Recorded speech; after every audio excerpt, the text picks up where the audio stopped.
Good evening, everyone, and I would like to call to order the regular November board meeting of the Central Oregon Community College Board of Directors. I would like to start with our land acknowledgement. Give me 1 second if you would please. Sorry, it takes a minute to load on the.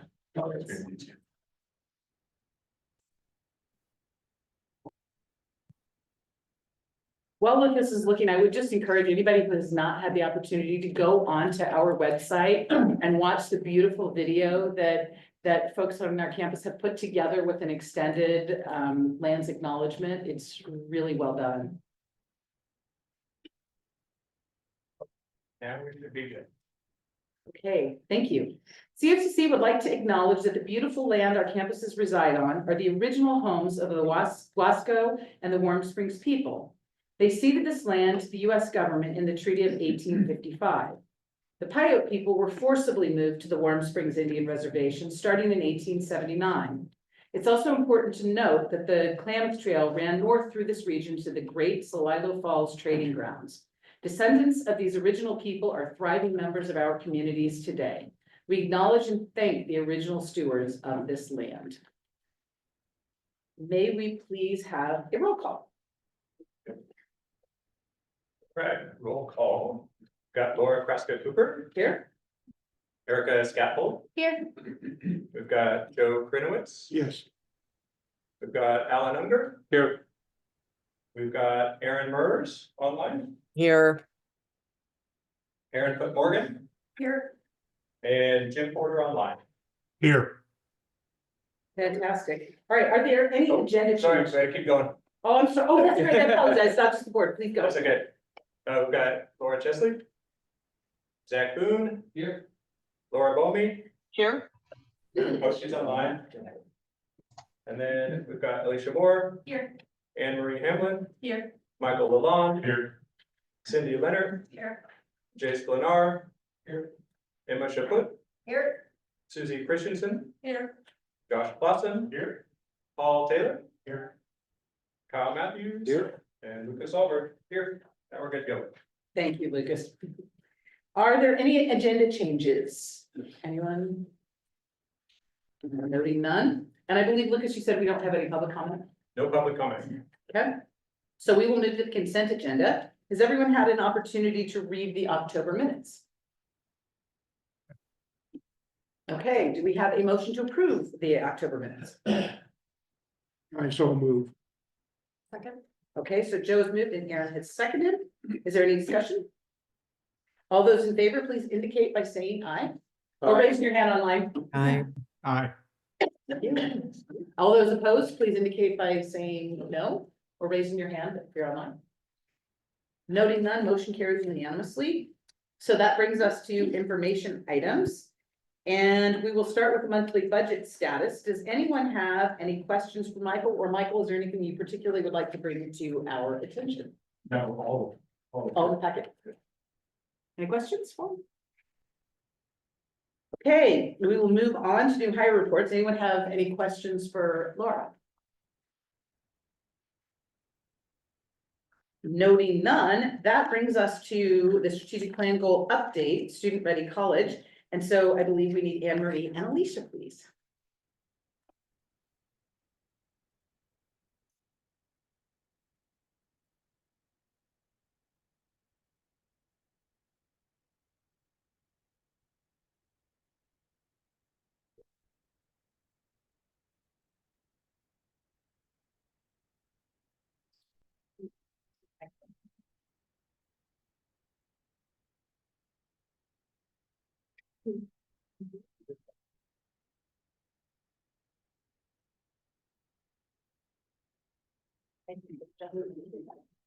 You want to drink?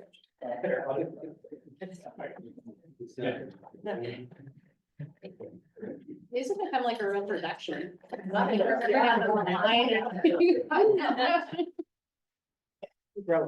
know. All right. Get the pull the button down.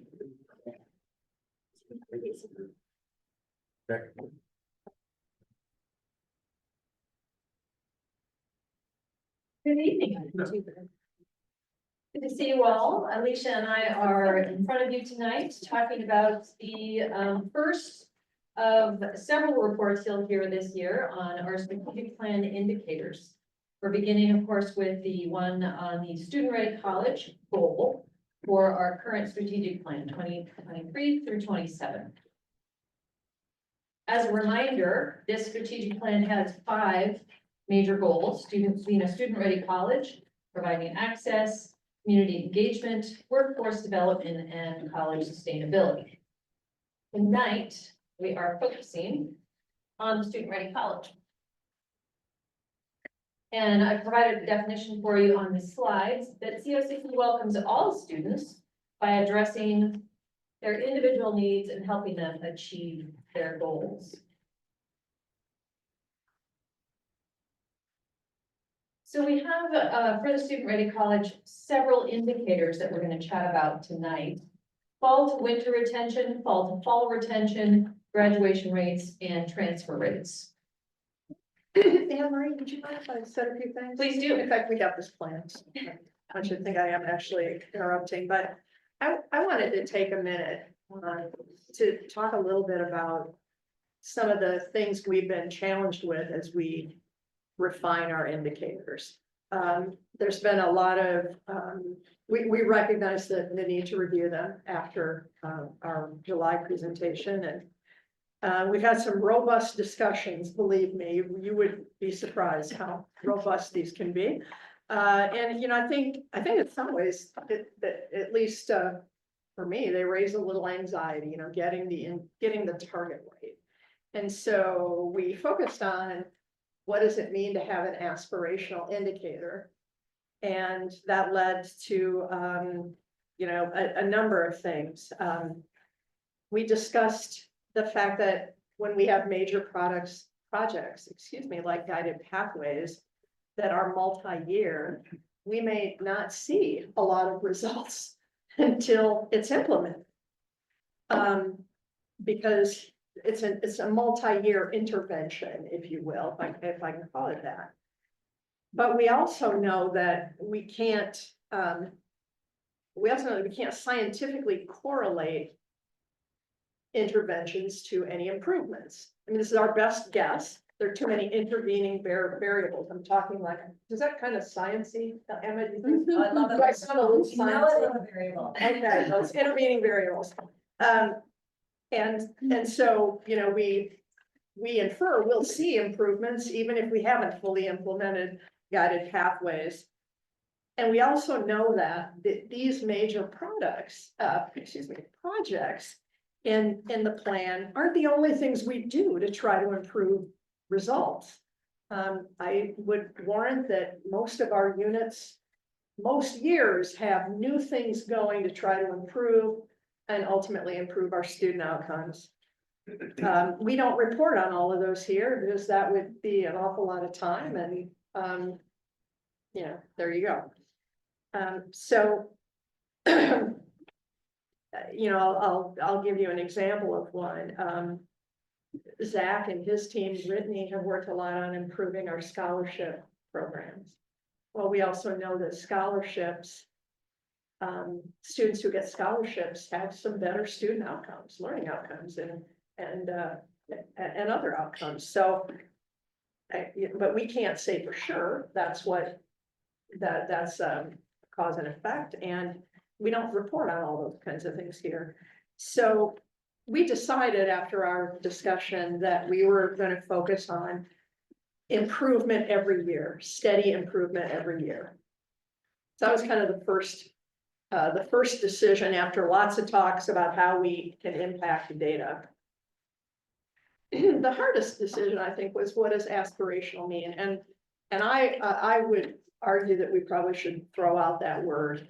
There might be a better word for what we should do. And the other question is, where do we start? What's the baseline? And that's not always as easy as you think. That's not always as easy as, well, it's the last year. It's the first year of the strategic plan. And now, so I think we've hit a sweet spot. And then we started saying we need a realistic goal. And that didn't sound too good either, right? If we're just being realistic, I'm like, I don't really like that. So I didn't tell you guys, but I have a new word for this. I hope you like it. You know, goals that instructors set for students, they should be stretch goals. They should make people work, you know, but they also should be potentially achievable. So I'm kind of like an achievable, but stretch. And what we want is to, I don't know that I think our teams need a lot of motivation. I think they're pretty self-motivated, but we wanted goals that are still, they're motivating. You know we have to do better annually. If it's too easy, it's not a good goal. If it's too difficult, it's demoting. Demoting. Yeah.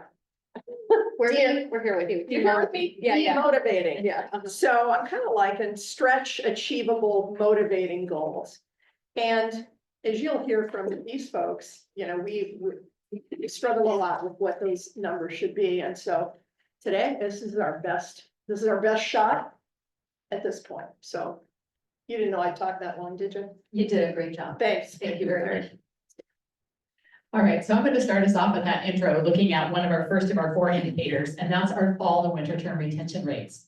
The baseline, again, the most recent year is looking back just 1 year in this particular indicator and using that 74%. Going into our strategic plan, as Lori said, we were pretty reasonable with what, or very practical with what we were doing. And so last year, we started that as a MET category of 74%. And then we paused and said, I think across the strategic plan, we're being a little too cautious, a little too conservative. And I do like the word stretch, Lori, so thank you. Wanted to look at stretch goals. And so what Anne Marie and I did in setting these targets was to say, we need to see a 1% increase each year over the life of our strategic plan. And a 1% increase when it comes to retention, graduation, or transfer rates is the national norms for a best practice, unless you are just infused with a giant chunk of money or a brand new initiative, or you have a new huge employer in your backyard and you're opening programs especially for them, right? And so since a lot of our work with guided pathways isn't going to be realized until later in the plan, we went put a little bit of stretch goal of saying we want to increase at 1% per year over the duration of our plan. And some of that work does show that annual progress and does show that through our guided pathways work, we'll start seeing bigger improvements in 2027 and beyond. But what's exciting about this iteration of a lot of our goals or our metrics were that we were able to really dig deeper with a lot of our comparator institutions. And this is another one that isn't always as easy as one thinks. So you're going to hear from Anne Marie about some national data sets that we're using, but nationally, fall to winter retention is not one that is tracked by our IPEDS, is the National Data Association. But it is tracked in Oregon through our guided pathways peer group that the state identified. And so to give you an idea of where other institutions are in Oregon, our Oregon guided pathways peers, we're right in line with them at 74%.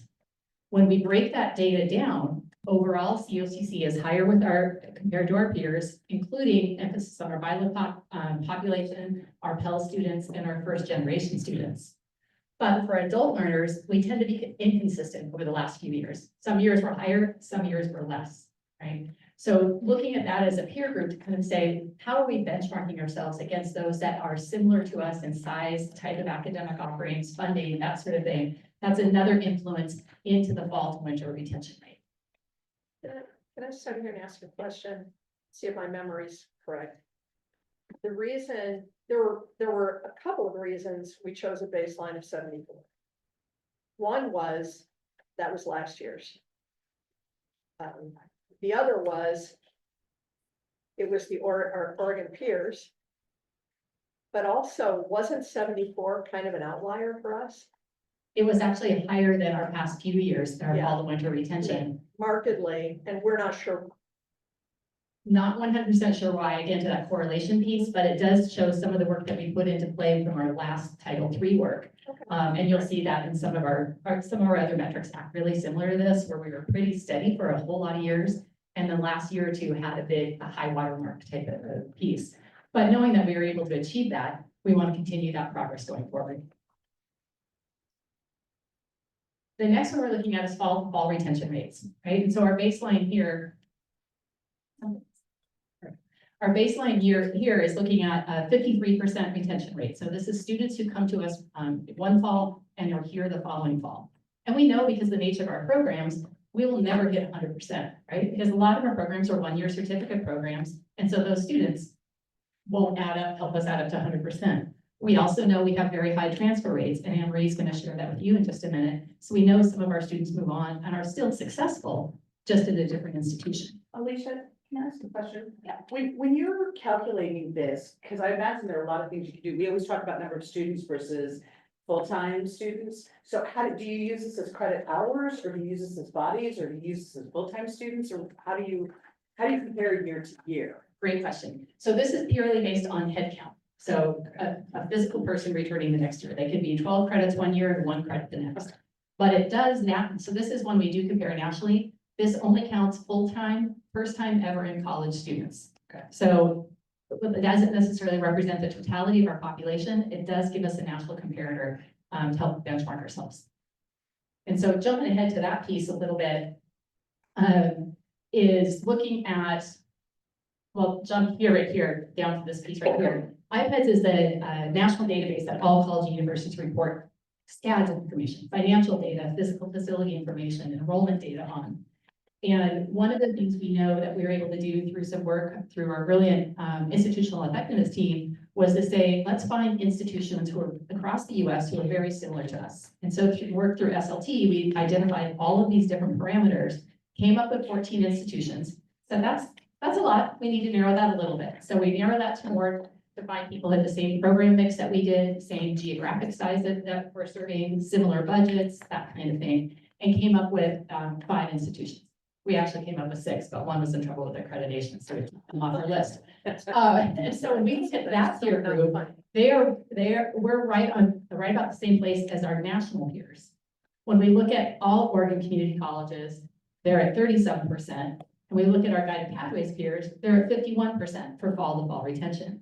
So back to Lori's comments is that this is a bit of an art and science in setting where our goal should be. We look at this, we consider some of the initiatives that we have going on at the college. We look at our history going back a couple of years and do our best to say, we want to still improve, but let's not necessarily say we're going to jump 20%. And is the 53, is that the one that was quite an outlier?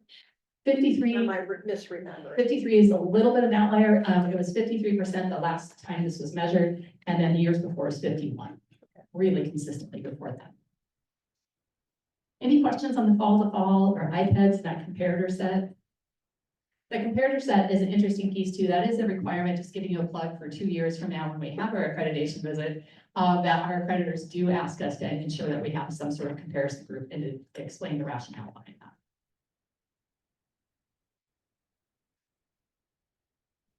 Turning now to graduation rates. I wanted to give you a definition. This will anticipate Laura's question, give you a little more refinement of what this is referring to, measuring fall start, first time, full-time certificate or degree seeking students. If you think about that group, it's probably a pretty narrow subset of all of our population. But we choose that because it does allow us to do these comparisons to other institutions. So that's why we find it particularly useful. Our baseline here is a measurement of a 25% graduation rate for that group. And again, nudging up a little bit each year. You'll notice, of course, our first year was 23%. And then we started rethinking our targets a bit. And so you'll see the next year is 26%, 27 and up to 28. We are looking, in terms of our rationale, to continue that stretch, and I forget the other term that you used there, Lori, but in any case, looking for that annual motivation. Thank you.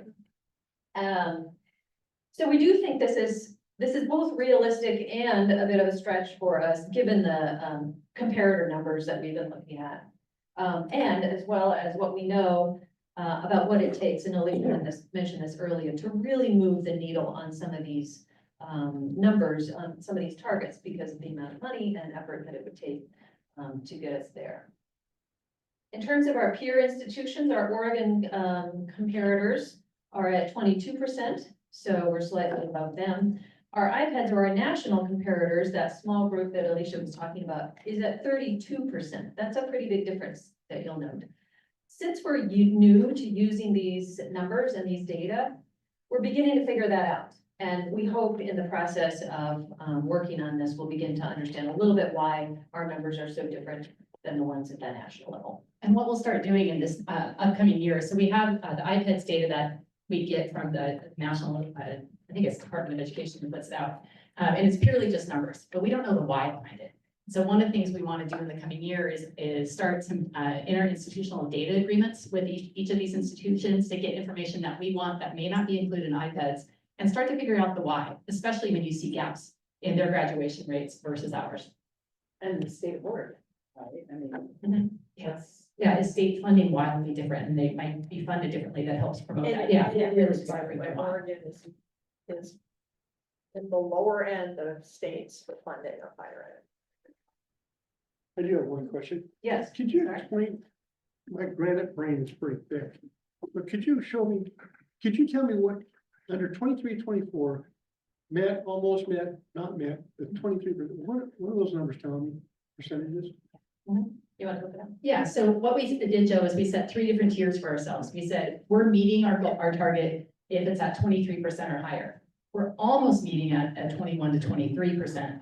But if we're below 20%, 21%, we're not meeting that target. And that's to avoid you're the passing or you're failing, right? Especially when we disaggregate this by different populations, a small number could make a big difference in a 1% change. So that's what we want to have kind of a gradation in whether we met that indicator. Right. Alicia, do we know if nationally they're measuring it the same way that we measure it? We do. Yeah.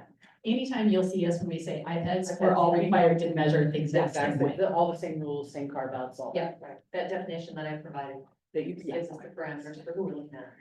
Yeah. Okay, so moving on to our transfer out rate. We're beginning with our baseline of 23%. And then nudging up that number each year by 1% until you'll notice we get to 26, 27 when we nudged it up by 2%. And we're certainly anticipating by that time, much more of our guided pathways work is kicked in. Other projects that are ongoing at the moment, we are anticipating a slightly bigger step up at that point. Just to remind you, this measures all first-time, full-time, certificate or degree-seeking students, so it's that narrow cohort again. And it's those who are completing within or moving on within 3 years. Yeah. Okay, so looking at our rationale, sticking with the theme of annual progress is important to us. You've heard some things about our major transfer maps and common course numbering work that we're doing across the state to improve transfer for students. So we really are anticipating that as this work grows, it will help our own transfer out rates grow. And that again, maybe some of the push at the end that might give us something a little higher. And also, COCC has historically had higher transfer rates than other institutions in Oregon. So we're pretty proud of that. In terms of, to give you an illustration, our Oregon community college peers have transfer rates of 16%. And our iPads comparison group is at 13%. So that should illustrate for you the kind of strides that we've made that exceed the rates of our peers. Alan? So our target for transfer is a 4-year institution. It's not another community college. Is that what you talked about?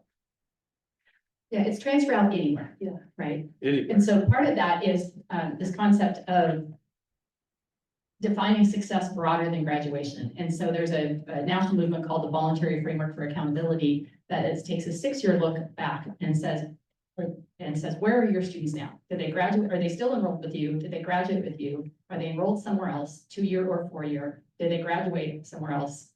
Or did they disappear? Right? And it's those first 4 that are markers of success. And so by having this look at both university or community college transfer, that's still a marker of success that our students are still engaged in pursuing a degree.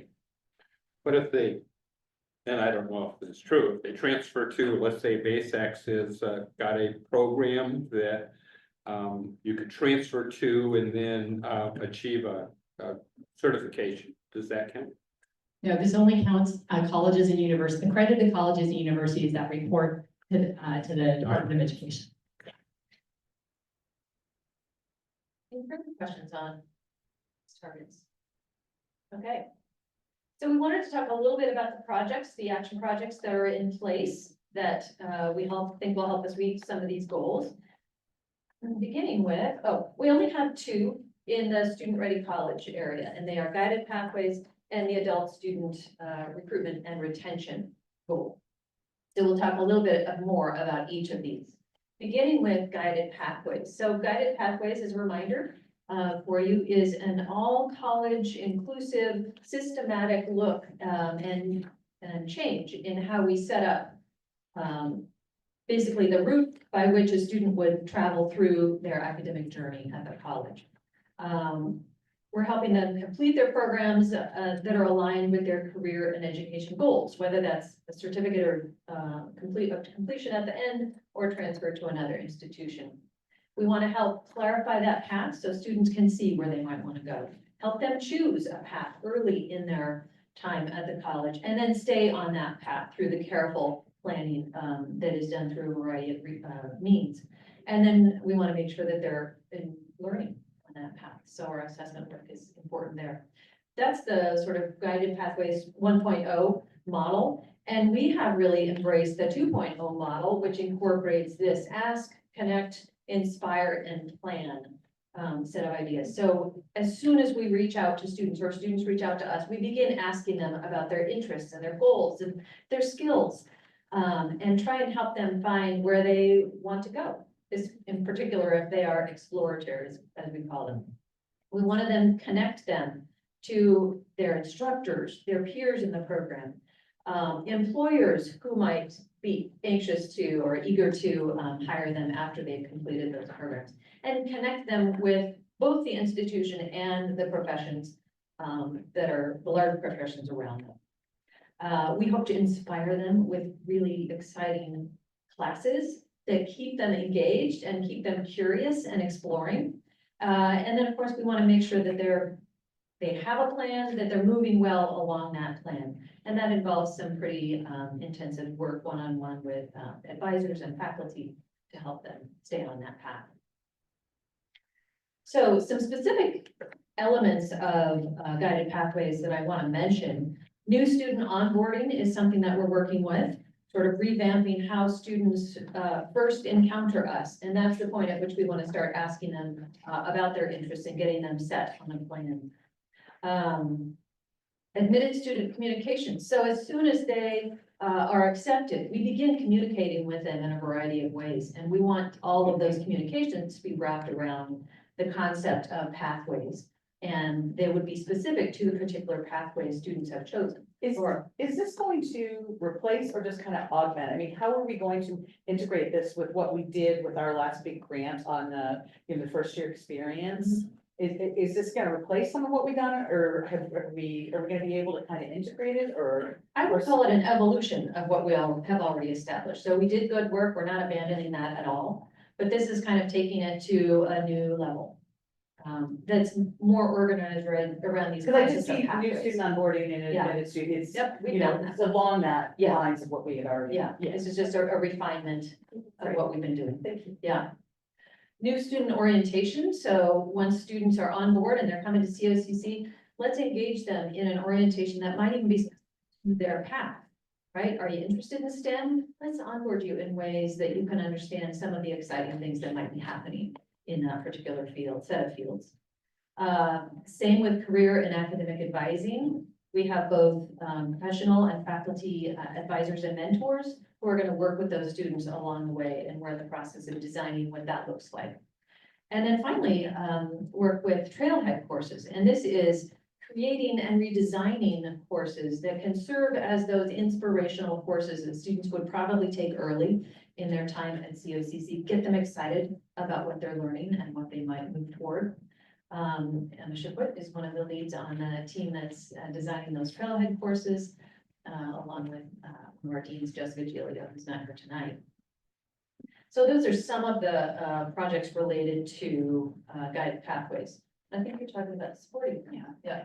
And a lot of that can happen with different infrastructure changes, right? And so one of the fun things we found out this last year is that our higher education and management system eliminated its admissions application. I have all sorts of commentary on that we can talk about offline. But we, in order to admit students by their pathway, we do need to redesign our admissions application process, and that'll be done at the end of this calendar year. Our customer relationship management system also went by the wayside for us this year. And so in order to develop all this great communication that's customized to a student by their pathway, we have to implement our new communications management tool for this. And then, of course, Lucas and his team are going to be doing some fantastic work on redesigning our website, so it also mirrors this pathway experience for students.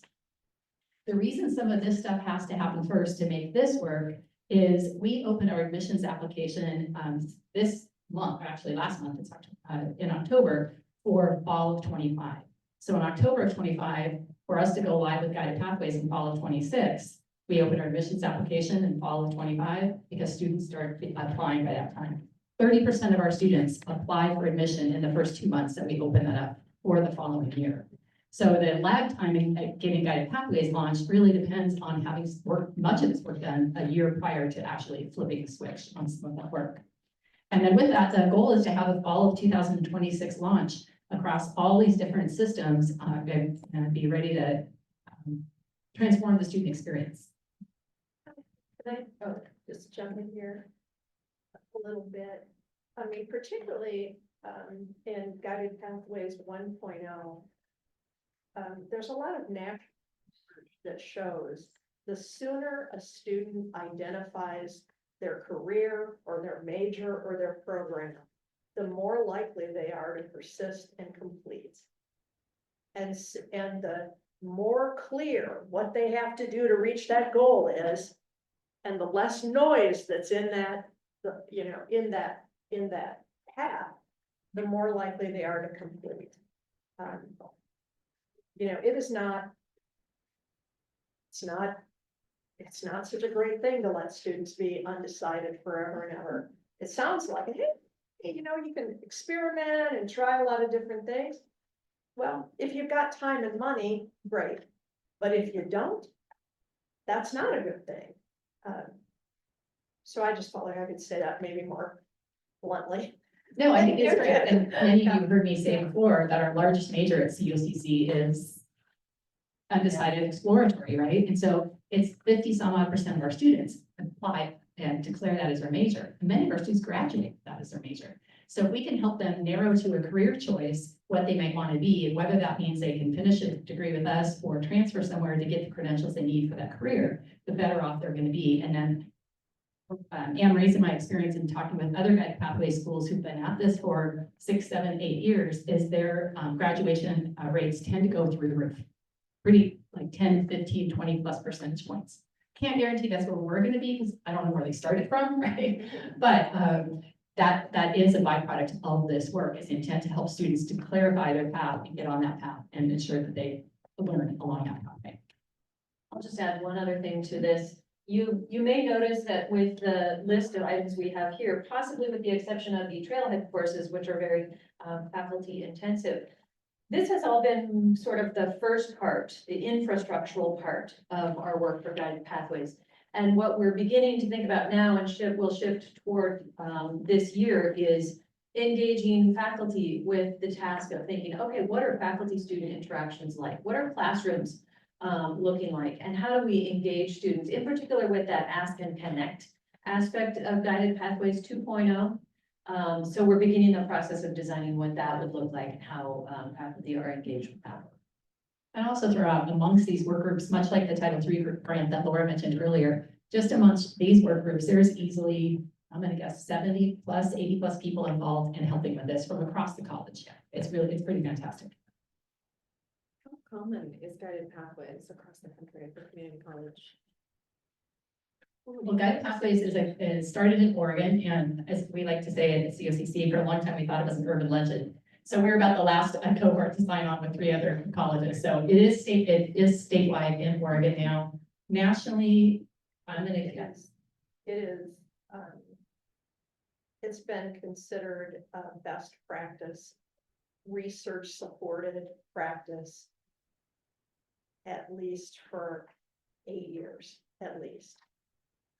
And it's pretty nationwide. I don't know that there's a state that doesn't have it. Oregon is one of the few that has it as a statewide initiative, but, I can find that out. We'll stay tuned. I was Well, just now kinda I'm curious too. Yeah. There are always programs on it at ACT. Yes, yeah.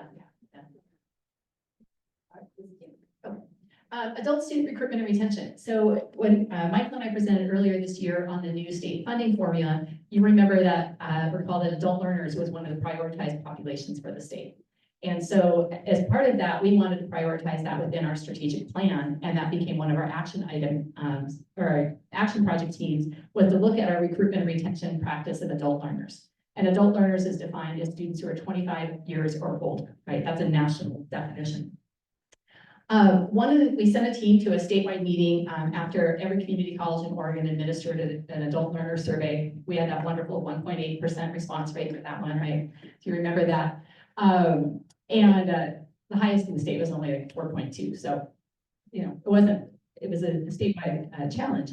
But one of the things we learned was when we sent this group of folks to the statewide meeting to debrief that survey with the New America, the agency who created it, is we were already doing many, if not most, I would even say most, if not nearly all of the best practices in serving our adult learning population.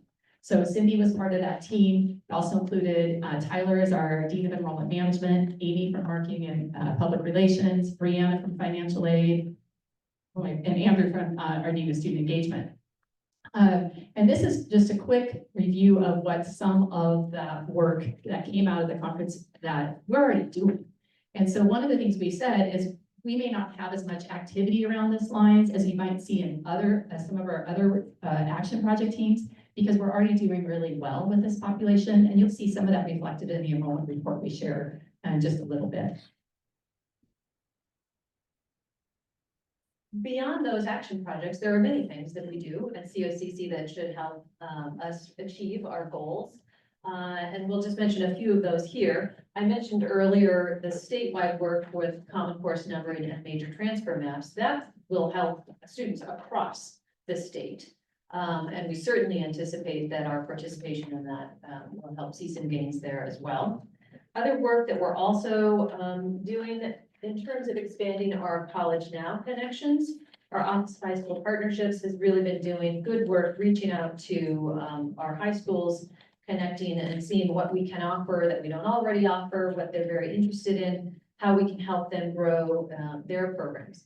In particular, something that we started this year was during September, what do you call it, a retreat, a workshop, a meeting for our College Now high school faculty who came for an orientation and training for the work that they do. And then there was also a portion of that time when they met with their COCC faculty mentors for more one-on-one work. So those are a couple of things. Alicia was going to talk about some others.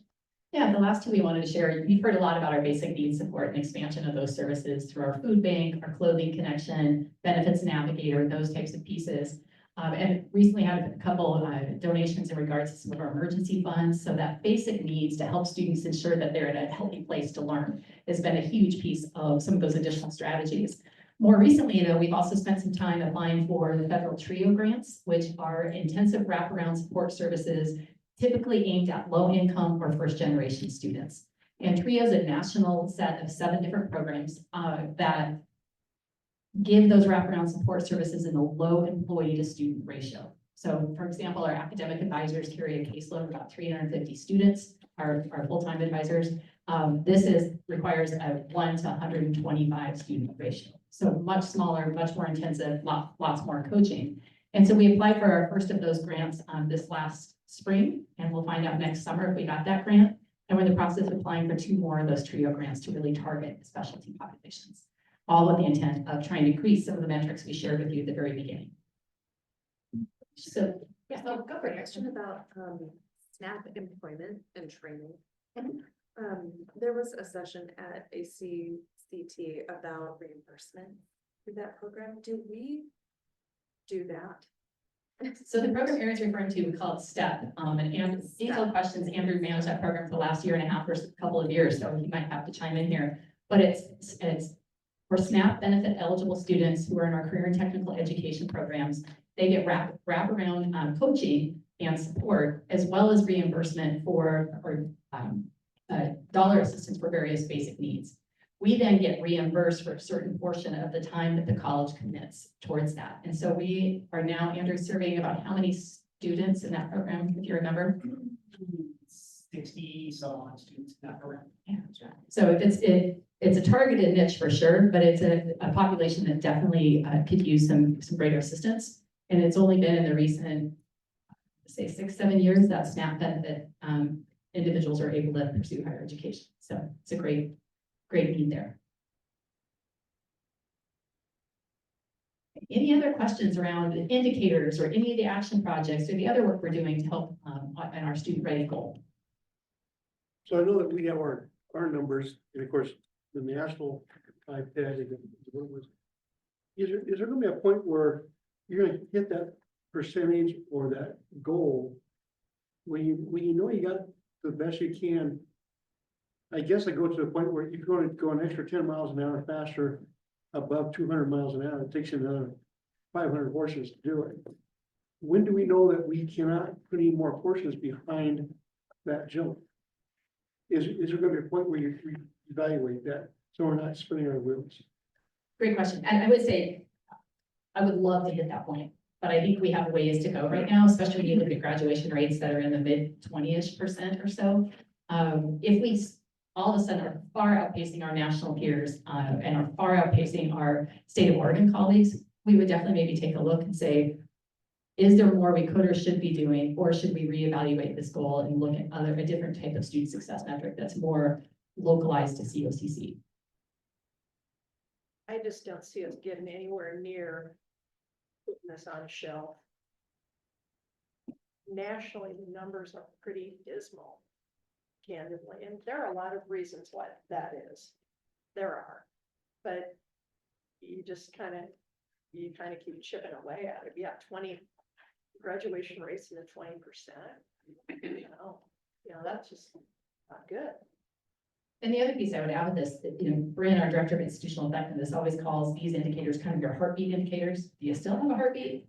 Even if they may not be a prioritized target, our indicator, we should still be paying attention to those so we don't slip and make sure that we really are doing our core job. But I agree with Lori, we definitely have lots of room to grow. So it's going to be a while before we get there. So say it's, at least in my experience, if you like my analogy here, improving student success rates of various kinds, it's kind of like losing weight. You got a ways to go, and you lose a little, and you hit a plateau. And then it's just like, can I get more than this? Can I lose more than, can I get beyond X, Y, Z metric, right? And usually the things that kind of get you off that kind of plateau and moving forward, they tend to be sort of major national trends. And I think one of those you see, again, we're not here to make guarantees, is guided pathways. I mean, that's something pretty markedly different than we were doing in community colleges a decade ago. But there are very few things that have been proven to be just incredible game changers that really change numbers drastically. It's chip away, chip away, chip away. In my experience, anybody wants to disagree with me, please jump in there. And celebrate the small gains. As Yeah, yeah. Thank you all. Okay. Sorry, go ahead. You talked about, or someone said that Oregon is on the lower end of state support. What, if you had more money, how much of a difference would it make? And how much would you need to make a difference? And you don't know, and I don't know, but it's just kind of big picture what you're talking about. Magic 8 ball. I don't know what the number is, because it's so much, we could never hope to get the legislature to, throw it in there. If in Lori Chesley's universe, if we had a lot more money to throw at things, a lot of it is staffing. And I think a lot of working with community college students, it's bodies on bodies, it's one-on-one attention, it's walking them through processes, it's making sure that they have adequate tutoring and support, that they have small classes. So I think staffing would be something in so many areas that I want student-facing areas, so academics, instruction, and student services. But Yeah, you may I have a think different that's- wish. I think that's the trio model, right? That's kind of what the Department of Ed has done with the trio programs for 40+ years, and why their graduation and success rates are so much higher is because it is a small student to employee ratio. And if you could take that and then replicate that in a classroom with smaller classes with more individualized attention, that could go leaps and bounds. What that number is, 10 times what we have now. Well, good to know. Yeah. Thanks. Thank you. Thank you, Alicia. Thank you, Anne Marie. So next, we're gonna get an update on the Madras campus, and we're gonna have an unusual pair giving us the update, Susie and Josh. So I'm gonna let Lori sort of give a little bit of texture to that. I mean, I know you give us an update, but just in case anybody doesn't know. Wait, Laura, sorry to interrupt. Before we do that, it looks like we're having a little trouble with the live stream, so I'm gonna just stop it and restart it. real Okay. quick. Just wanna make sure it's going through. Do you want me to wait before I Yeah, say? just give me a minute.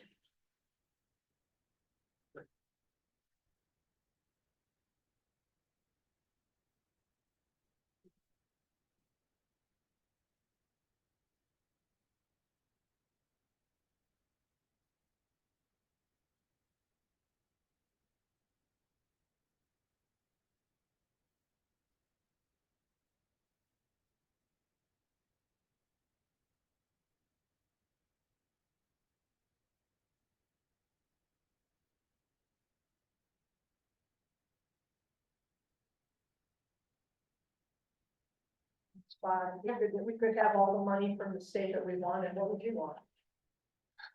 I mean, that may be a very different perspective than what I would say.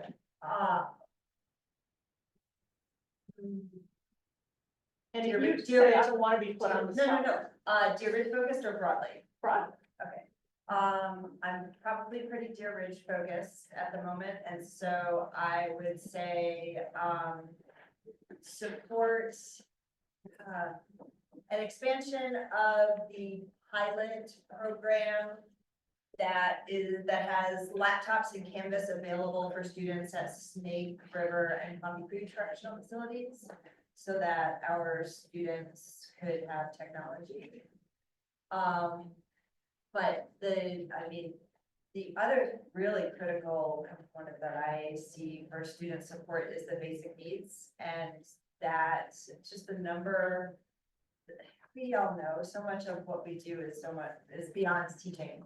It is making sure that students can continue to have access to education and be supported in that way. So those, and similar to what Alicia said, like the staffing to be able to do that support. Thanks. Emma wants to send love and pride though. So what is general level broadband fit in? Put it out there. It's an issue, having access. Yeah, definitely. It's show it's streaming. Scott's saying that on this thing, but let's keep going. Okay, so as you know, Jeremy Green is now in Idaho. And we needed an interim solution. And luckily, we had two great folks to keep us going in the interim. There is a search, I think Susie's it's in the presentation, there's a search for a Madras director who will take over that part of the work. And then we have hired, using an existing position, another position in campus services to project manage our construction projects.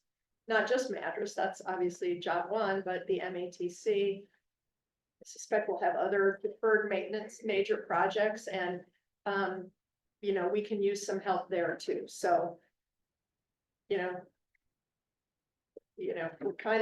we're breaking Jeremy's position back up again. He is kind of a unique individual in his skill set, but we're lucky to have Susie and Josh who are doing a great job. It's been seamless.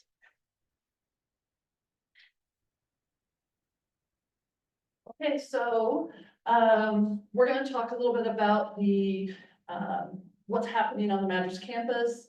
I'm Susie, for those of you who don't, I think I know everybody here. And I am the interim Madras director. And Cindy, of course, is our dean who oversees our branch campuses. When we're done with our update, Josh is going to give us a fabulous update on construction, which we are all excited to hear about. So numbers, we all love to have some numbers, especially when they look good in our favor. And so we wanted to show what some of those numbers look like, and I'll break down for you what these numbers mean. So this is some fall FTE and headcount data. So over here is your FTE. And on the right side, you have your headcount. So you can see what's happening on the Madras campus. You can see our credit enrollment has increased, our non-credit enrollment has increased, as has our total enrollment. So in our FTE, we've increased almost 16% for credit, and overall 38%, which is phenomenal growth for our Madras campus. And in headcount, you can see that we are also growing. We currently have 100 credit students taking classes here at the Madras campus, which I'll break down those numbers a little bit for you and tell you a little bit about what that means. But our headcount has increased by about 14%. And when you add in the non-credit, we've increased about 21%, 21.5%. So great increases for the Madras campus for this fall. And that's due to a lot of things. One being the schedule has improved so that students are able to take a full load of classes here on the Madras campus. But also, we're being much more strategic about the courses that we're offering, when they're offering them, how we're offering them. So that has led us to some significant increases that we're looking forward to seeing come through in both winter and spring as well. So when we look at these students who are taking classes on the Madras campus, we have some information that I think is going to be really interesting for you. 63 of those students identify as BIPOC, which I think is a fabulous number, especially for this community. The age is really interesting. The majority of our students are skewing 19 and under. So we think that we have some work to do to really attract some adult learners back to the Madras campus. We're happy, of course, that we're attracting that younger audience, but we also want to have a lot of adult learners as well. And again, our full-time and part-time status for our students, we want to work on that a little bit, because we have 40% as full-time and 60% as part-time. So we would love to see those numbers flip and have 60 full-time and 40 part-time. So we're going to do some more research on what can we do to help that, and what can we do to reach out and attract those full-time students to the Madras campus. The gender breakdown for our students, 76 female and 19 male. So again, more work to do, an interesting statistic, but we're not unhappy with it. We just want to make sure that we are doing our best to reach out and attract all students. So real strengths on the Madras campus are a couple of partnerships. And I want to highlight that what we're really giving you is a snapshot here. There's a lot of work being done in a lot of different areas on the campus out here in this area. So we want to just highlight a few things that we think are interesting, just to give you a snapshot of it. So this is a fairly busy slide, but I want to pull you over to the upper right graph here, which shows the Madras High School has the 4th highest number of College Now students taking classes, which is pretty interesting given some of the big high schools in the area. I only have last year's data. I don't have this year's because we're currently enrolling students right now. So looking at fall term doesn't really help us. I mean, it shows 3 up there. There's actually more than that right now. But so we had 132 students in 23-24. Those 132 students break down into 39 of them were seniors in 23-24. Of the 39 seniors, 11 of them enrolled at COCC this fall. Of those 11 that enrolled, 7 are taking at least one course on the Madras campus right now. And although those numbers may not seem like a lot, that's only just one class, right? That's not all of the students that may be coming from years past. So I do want to draw you over to this 414. There's a pretty significant increase from 22-23 to 23-24. Those 132 students are taking 415 seats. So what that says is that one student is taking more than one College Now course. So there's a lot of work. Madras High School has been very much promoting and pushing their College Now. This lower right here shows you the top 10 College Now courses that have the highest enrollment. So Madras High School offers 17 College Now courses to their students, which is a significant amount. These are their highest enrolled. So the Math 111, Writing 121, they have a biology series. They have some upper level math, upper level writing. I think they do a pretty good job of offering a lot of STEM courses, which is unusual to some extent for high schools. Yeah. Is that like college prep? I mean, It's dual credit. It's dual. yeah, but I'm just thinking that when you're in high school, you get advanced. I forget what it's called. It's Advanced college placement. ready, so you can get credit at college. Is it kind of the same thing? They are actually receiving COCC college credit Okay. for those courses. So if you're thinking advanced placement, Yeah, which is similar, and some high schools actually offer both. A student can take an AP and then they take a test at the end of that course, which can transfer to credits, or they can take it for college credit. Madras has actually eliminated their AP courses, and they tell students, you need to take a COCC College Now course. So they're one of the few high schools that have done that, which is pretty interesting. The second thing I'd like to highlight a little bit is a partnership that's continuing to grow, and it's really based on outreach from the Warm Springs Tribe and the Higher Ed Center out there to really work with us to offer a series of programs that meet the needs that they have. And one of them that's especially interesting is the automotive program. It's actually based at the War Pony Training Center, which is on the Warm Springs campus. And so Warm Springs provides the facility because they actually have a shop out there that is conducive to automotive classes. We provide the instructor, and 509J provides the students.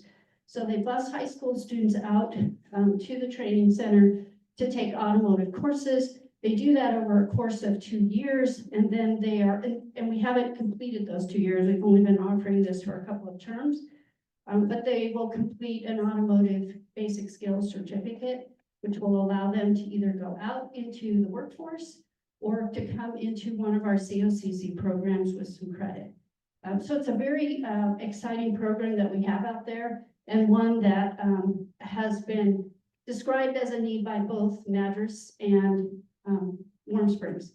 So that's one we're doing. We're also offering GED prep courses out at the Warm Springs Education Center. We have our APS instructor out there working to provide courses there, and have had a lot of success with students in that program.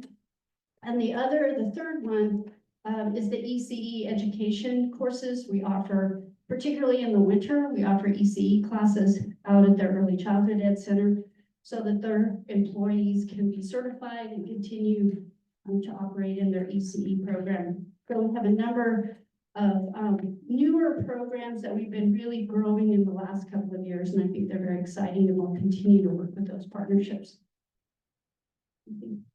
So as part of that education program, we of course are expanding our education offerings here on the Madras campus as well as in Warm Springs.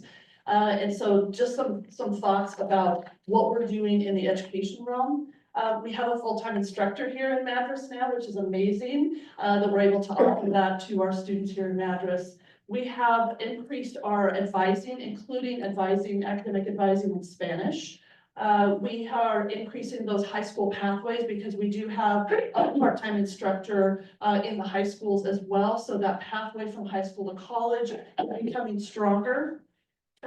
We are increasing our Spanish language opportunities through IETs that are embedded in the classes. And we anticipate that with the completion of the new building.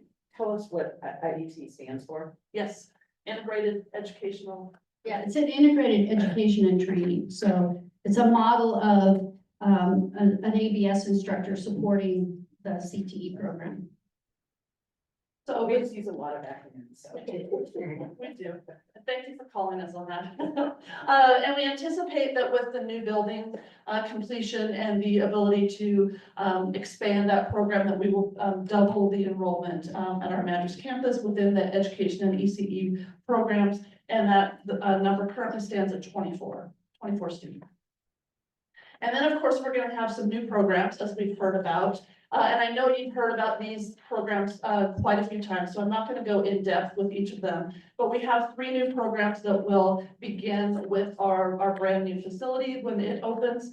The goal for us is to make sure that our students are currently completing the prerequisites for those courses, so that when the building opens, they will be able to go right into the programs. But what I really wanted to I didn't want to talk about that. What I really wanted to talk about is what is that going to look like for enrollment? What's that going to do for our enrollment? So you can see that our nursing program, we're anticipating 8 slots each year, which means that we would be serving 16 students annually through that program. For our medical assistant program, we're anticipating serving 10 to 12 students each year through that program. And CNA, we are planning to offer 2 courses a year, which will add 10 additional students for each of those terms. So 20 a year is what we're looking at. So you can see we are really priming ourselves for some significant growth here in Madras, not only for the programs we're adding, but for some of the other initiatives we talked about with looking at our current student population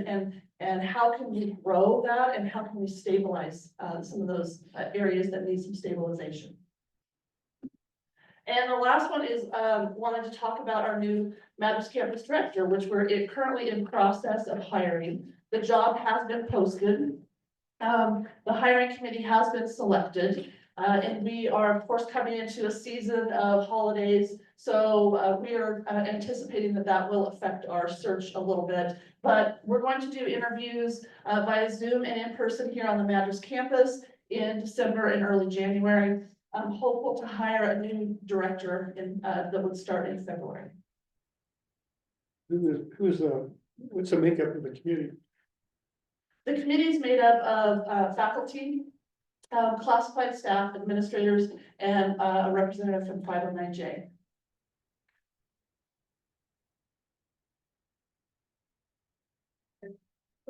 I know that you've had some conversation about having a community open house, so that everything that will happen in the search hasn't been determined yet. So I think there's some discussion to be had about community input, because this position with a new building and a capital campaign, it's a little bit, it's just a little bit different than Redmond and Prineville right now. Redmond and Prineville, they'll eventually be in this position. So this person would be the interface though between the college and the community? Oh, absolutely, yes. Okay, As Susie is. so when you try to choose who you're gonna have, that would be taken into account that, hey, they need to have skills to work with people who don't know anything about education. Absolutely, Great. yes. Okay. This Yeah. person, the anticipation is that this person will be well integrated into the Jefferson County community. Right. And the job position is posted online, so I would encourage you to go and take a look at that. And if you know of people, it's still open until November 17th. So if there are people out there that you think would be a good fit, encourage them to apply. There's still lots of room.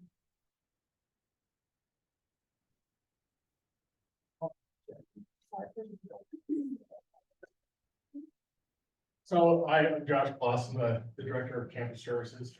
This picture here, I took this about a week and a half ago. If it was a little brighter up there, you could pretty much see what we're looking at now.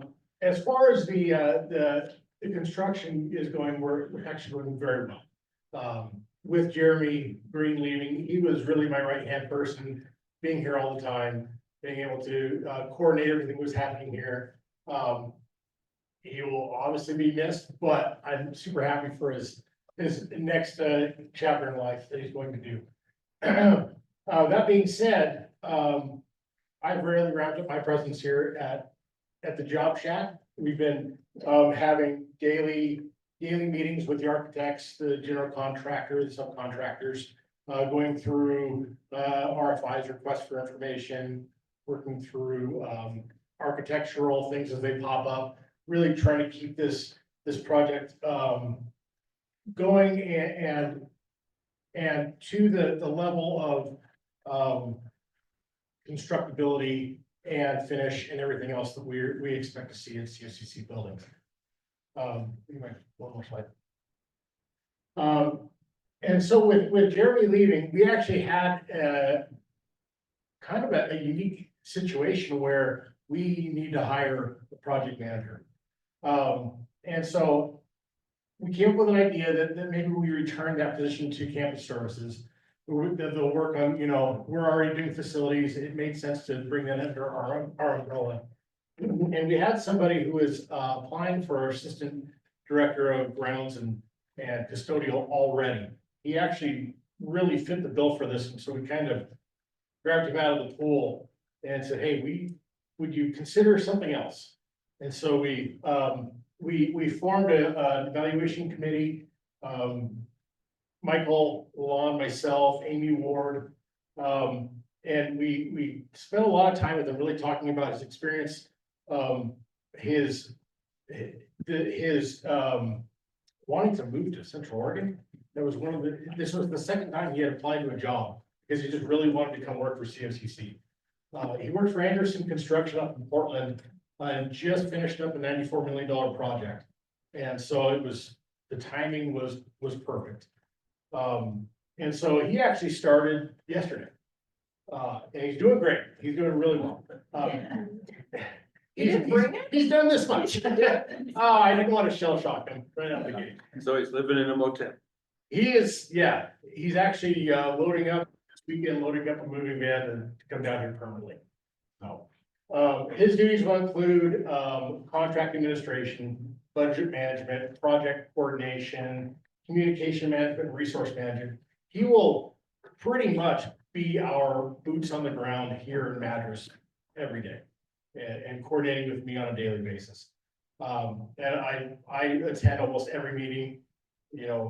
Everything that's happening is under supervision, and we're actually doing quite a bit. If we come up with anything that will affect any program, any operation, we're reaching out to the college and getting that input to make sure that things are going well. So the schedule. So we broke ground on June 17th. I would like to say that we are exactly on schedule. We haven't fallen behind at all. This picture here, if you were to walk out the door straight out this way, this is going to be under the bridge that connects the two buildings. So these are all the footings and stem walls that are being poured right now. We are currently on budget. So we are 15.5% complete in the project. We've actually realized about $200,000 in savings that we're just keeping in a bucket. We call it a bucket. We're construction guys. For contingency and whatnot. So if things pop up, we decide at the end of the project that we have a list of, wish items that could go into this project. And as we realize more savings, we'll start including those. So our GMP number is 18,253,250, and we're right on budget. So. Is that it? Any questions? Is that? That's what it looks like right now. That's what it looks like right now. If you're listening. The live cam. I would like to say though, we are about to pour the first floor concrete slab. As walls go up, we're going to start bringing in our project members, the Children's Learning Center, and the different programs, to do box walks, to make sure that everything's right where they want it before it goes into the wall, before the drywall's put in, and that kind of thing. So, yeah, definitely the different programs that are in the college are definitely going to be coming around. You're welcome to come out anytime. I got a hard hat with your name on it. But any questions? Good job. Thank you. Can I just add, we're also hiring a campaign coordinator for the Madras campaign. That position has also been posted. Wendy's doing interviews this week, so that's someone that the board has agreed to invest in. That can be a little bit more boots on the ground, during the advancement and community engagement stuff in coordination with the new director. It'll be a real kind of shot, for the energy and the public phase of the campaign in 25. Do you want to give us an update or not or hold it? The interviews are in progress. Oh, no, I just mean generally on the funding. Well, we're on budget, isn't that a great thing? Yeah, I think we're just over 17 million committed. So we're in good shape.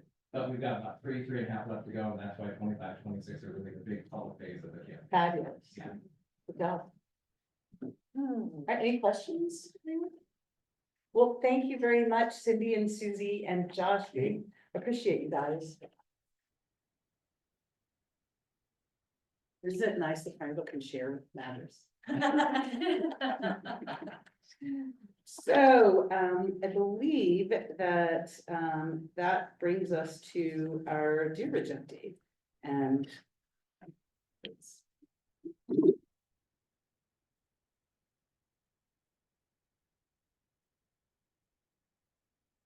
You ever forget? Diane, just look at it. Did you put that up there? So.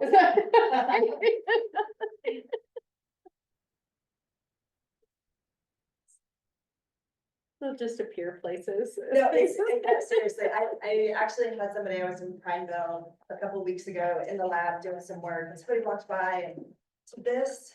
Are you lighting a poster?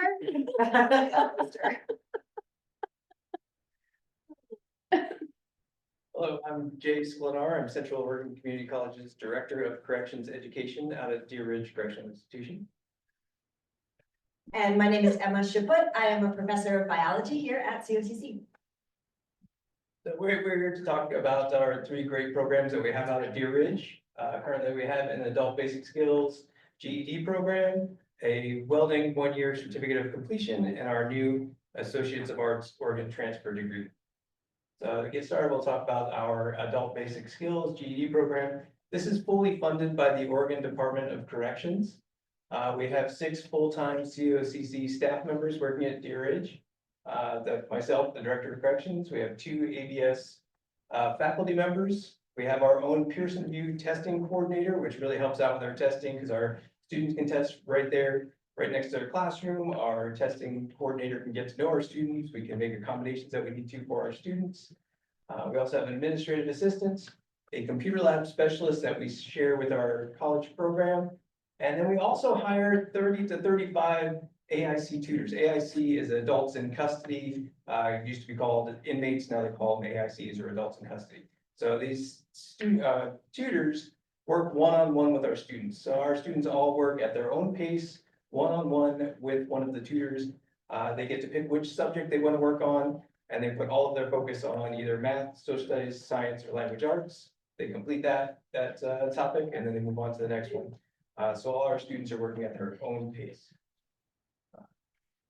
Central Oregon Community College at DRCI is usually one of the top ranking GED programs in the Oregon Department of Corrections.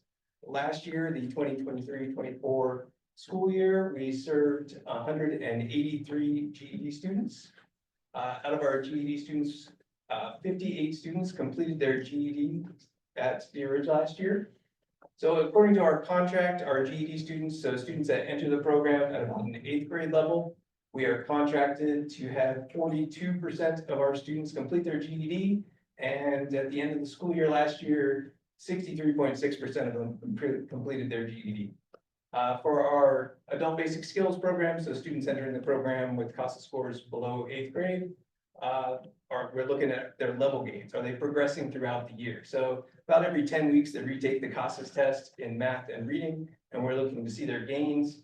Again, with our Department of Corrections contract, we're looking for 42% of them, our students, to show level gains, and we ended the year with 64.3% of our students showing level gains. This chart here, this shows all of the facilities, the Oregon Department of Corrections facilities in the state of Oregon. And this is the 2023-24 school year. We ended the school year with 58 graduates. We were second in line under Snake River, who had 73.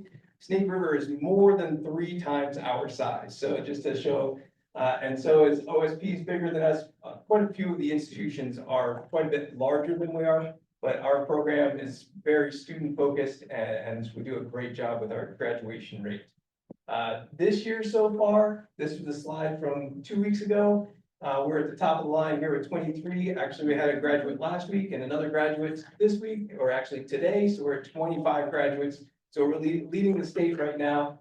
I think Snake River is up to 17 right now. So, but again, we're quite a bit smaller than they are. So we're having a great year so far this year. And so our other program that we run up there, we have our 1-year certificates of welding. Again, this is fully funded by the Oregon Department of Corrections. This is the exact same program that our students go through on the Redmond campus. We also have 1 full-time director of welding staff member at Deer Ridge. Let's see. So, and then we also have COCC faculty members visit Deer Ridge and teach face-to-face writing 65, writing 121Z, math 102, and communications 218 up at Deer Ridge. So we have classrooms that they can actually come and have face-to-face classes out there. Our welding program, we are contracted to have 10 students per year. We usually start with about 12 due to students getting in a little trouble at Deer Ridge. We usually end the year with about 10 students. And then after they complete, they can go on to be a welding tutor. So we usually have 3 to 5 welding tutors working on their welding skills while they're still at Deer Ridge. We have quite a few recruiters come up to Deer Ridge. Ironworkers 29, they visit at least once a year and meet with our welders, tell them what it's like to work for the welding union. BaseX was there a few months ago, and they actually met with our welders, talked about a job at BaseX. Our students are working on American Welding Society certificates that are industry recognizable to show that they understand how to do their TIG welding, their stick welding, all the different types of welding. We also do a lot of donations to local charities, local nonprofits. Some of these pictures here, the Jefferson County Senior Center, we made a bench for the senior center. We worked with Swift Steel out of Redmond. They donated the steel, and then our students designed and built the bench. We also made 60 flowers for the women working in corrections and juvenile justice convention that was in Portland over the summer. So we made 60 of these flowers that were designed by our students so that everyone that participated in the convention could actually take one home with them. And then we also donated to the Red Lodge Native Powwow. Some of our other donations, if you go to the baseball fields and softball fields here in town, we've made helmet racks for the Madras High School baseball and softball dugouts. We've also donated fire pits to the Madras High School soccer team and the senior day. Then we've also, this fire pit over here is designed to look like a soccer ball that flips open. And that was donated to the Jefferson County Youth Soccer as a fundraiser for the soccer teams. Here's a picture of some of our recently graduated welders. Let's see, so we've had quite a few of these guys released recently. Let's see, Desmond is in Portland working as a TIG welder. Let's see, we've got Sam is in Western Pneumatics in Eugene working as a welder. Michael is in Salem working for Cherry City Metals. Edwards is actually back in school at Portland State working on a degree in engineering. He was very big into the AutoCAD programs and the automated welding that we have, or automated cutting that we have, and got into the computer program. And so he wanted to continue working more on the computer side of welding. And then we also have James, who's working for the Ironworkers 29 out of Portland. And then this is Desmond. He's one of our major success stories. So he kind of followed the track that a lot of our students followed. He started out as a GED student. He went through our GED program, graduated and earned his GED with us. Then he became a GED tutor.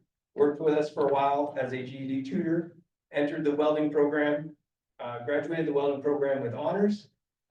Then he had about a year left until he released, so he worked as a welding tutor. Here he's working on his TIG welding on a pipe welding. And then now he's working in Portland as a TIG welder, and he's got a great job and raising his family in Portland now. And I think you're next one. There you go. Thank you. Thank you for your time. I know it's getting late, so I'll try to keep it tight. A little background, resulting from the 1994 Tough on Crime bill, Pell eligibility was removed from incarcerated students. And with that change, college and prison programs around the country shuttered and educational opportunities contracted significantly for this aspiring student population.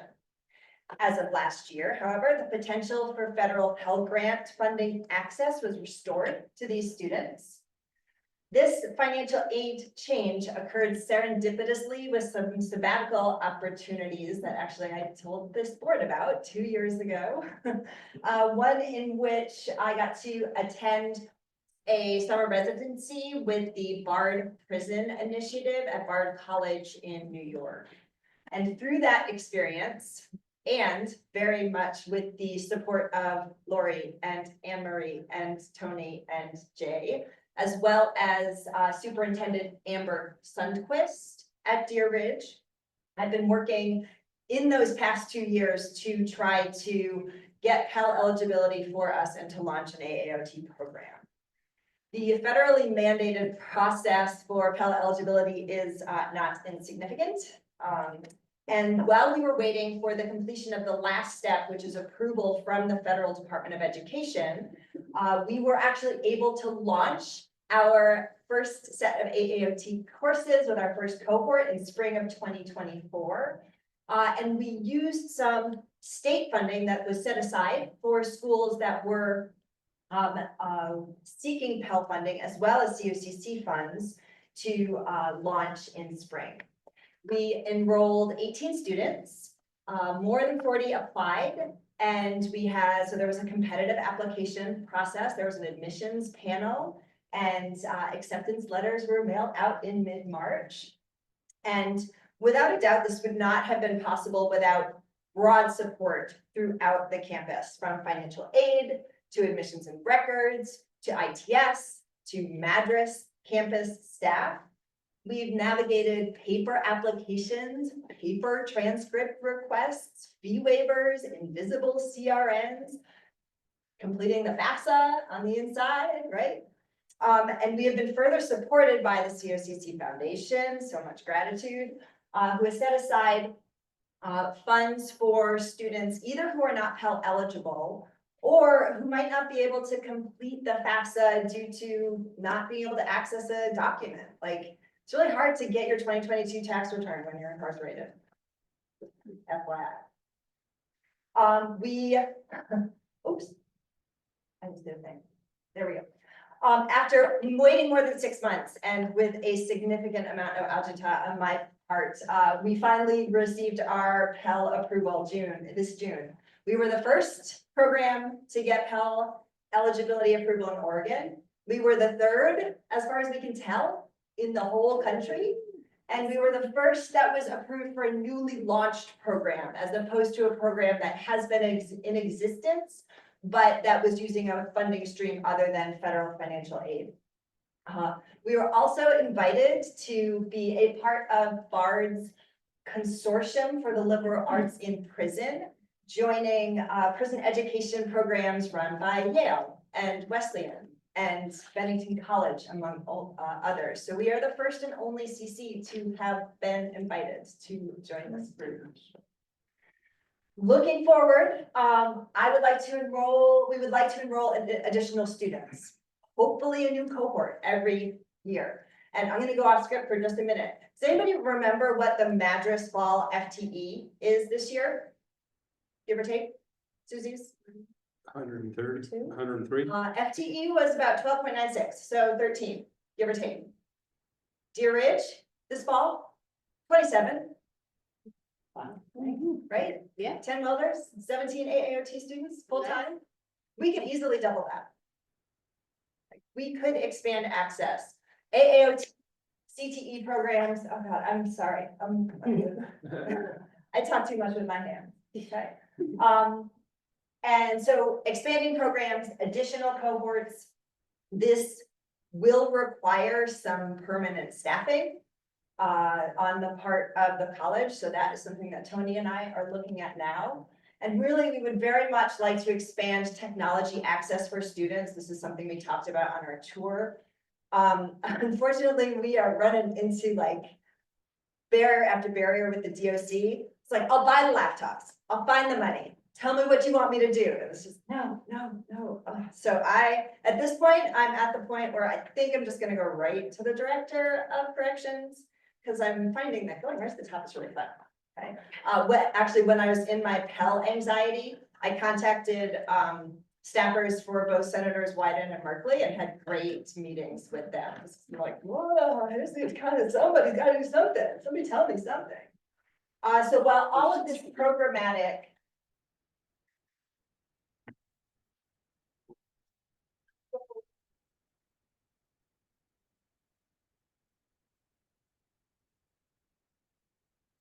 can I have the next one? I apologize. So while all of these programmatic details are important, sharing student stories is by far some of the most impactful messaging that I can offer. When asked to reflect on their experiences, students articulated profound growth and change. From expanding their emotional intelligence that has been stunted from a culture of confinement, to feeling gratitude for the autonomy that comes from creating their own routine of scholarship, becoming comfortable with being uncomfortable, building trusting friendships where they can escape posturing, embrace honesty, and put down prison politics. They're relishing the challenges and opportunities of building interdependence in an environment that fosters isolation. And being a part of a positive community where humanity, rather than their state ID number, is the primary focus. I've been an educator for more than 20 years, and this is without a doubt some of the most challenging and rewarding teaching I have ever done. After day one, Jay told me, a spring term, he said that there was a buzz throughout the institution, and the whole institution that is much bigger than the 17 students that are currently enrolled in our cohort. It filters out to other potential students. It filters out to correctional staff. And we have the opportunity to expand education access that aligns so directly with the COCC mission of being committed to fostering a culture of excellence in education that empowers all members of our community to reach their full potential. Okay, so just a quick reflection. I worked for a year and a half on advocating for this before I ever had the chance to actually teach inside. Okay? And yet from that very first day of spring term, when I am inside the classroom, I am inside the classroom. I forget that I'm in a prison. I forget the radio and the corrections officers and the razor wire, right? I am in a classroom with COCC students doing college work. Thanks to our amazing marketing and public relations folks, we have gotten so much press. Okay? We have been all over the place, from OPB and a follow-up related to Pell, Central Oregon Daily News, the Bulletin, KBND, national publication Inside Higher Ed, and the American Association of Community Colleges. Madras Pioneer has interviewed us, but hasn't. Did it? Oh my God, didn't even know. Amazing. And just had a conversation with one of our broadside reporters yesterday, who also wants to do a story on us. So all the links will be included if you're wanting to do. So if you have any questions, we would be happy to answer them. Yeah. Well, some of us went and did a tour today out there, and it was really interesting. And you have a challenge getting to where you have to go when you do and all that. So yes, thank you for all that you do. But yes, when you go there, it just looks like you're in a classroom and you're learning education. So it's like probably a breath of fresh air for a lot of people who now see themselves moving forward with hope. And there is one student, just one quick anecdote, who completed his GED program in February, applied for the AAOT program, got accepted, started college in April, and is just an absolutely stellar student. So, yeah. And works as one of our. And is a GED tutor, yeah. Any other, questions, comments? please? Emma, one of the things that we talked about today was not having laptops as college students. These students are writing their work, and how difficult it would be once you're released to actually apply.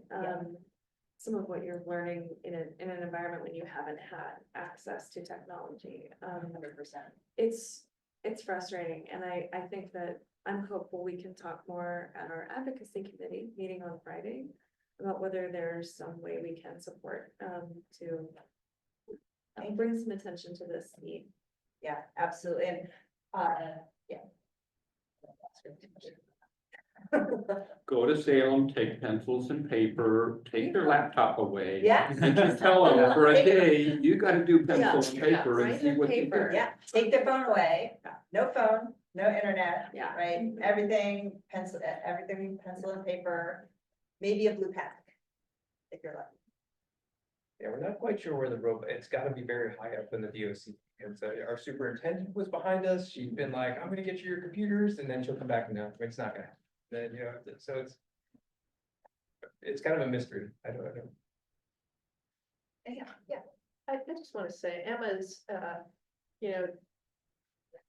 Emma's had her nose to the grindstone on an AAOT at Deer Ridge, which just continues the stellar work that Jay has done over the years.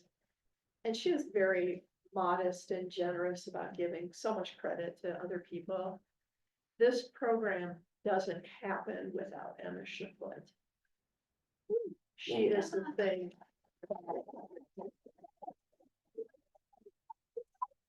No program, and so I really want to acknowledge that. It's just amazing to watch, and the little that support she asked for, we're happy to give. I will say that Jessica Neptune, the Director of National Engagement for the Bar Prison Initiative, has said that I am the first summer resident to go from aspirational to extant program. So that is pretty cool. And while the program may not have started without me, it must be able to continue without me.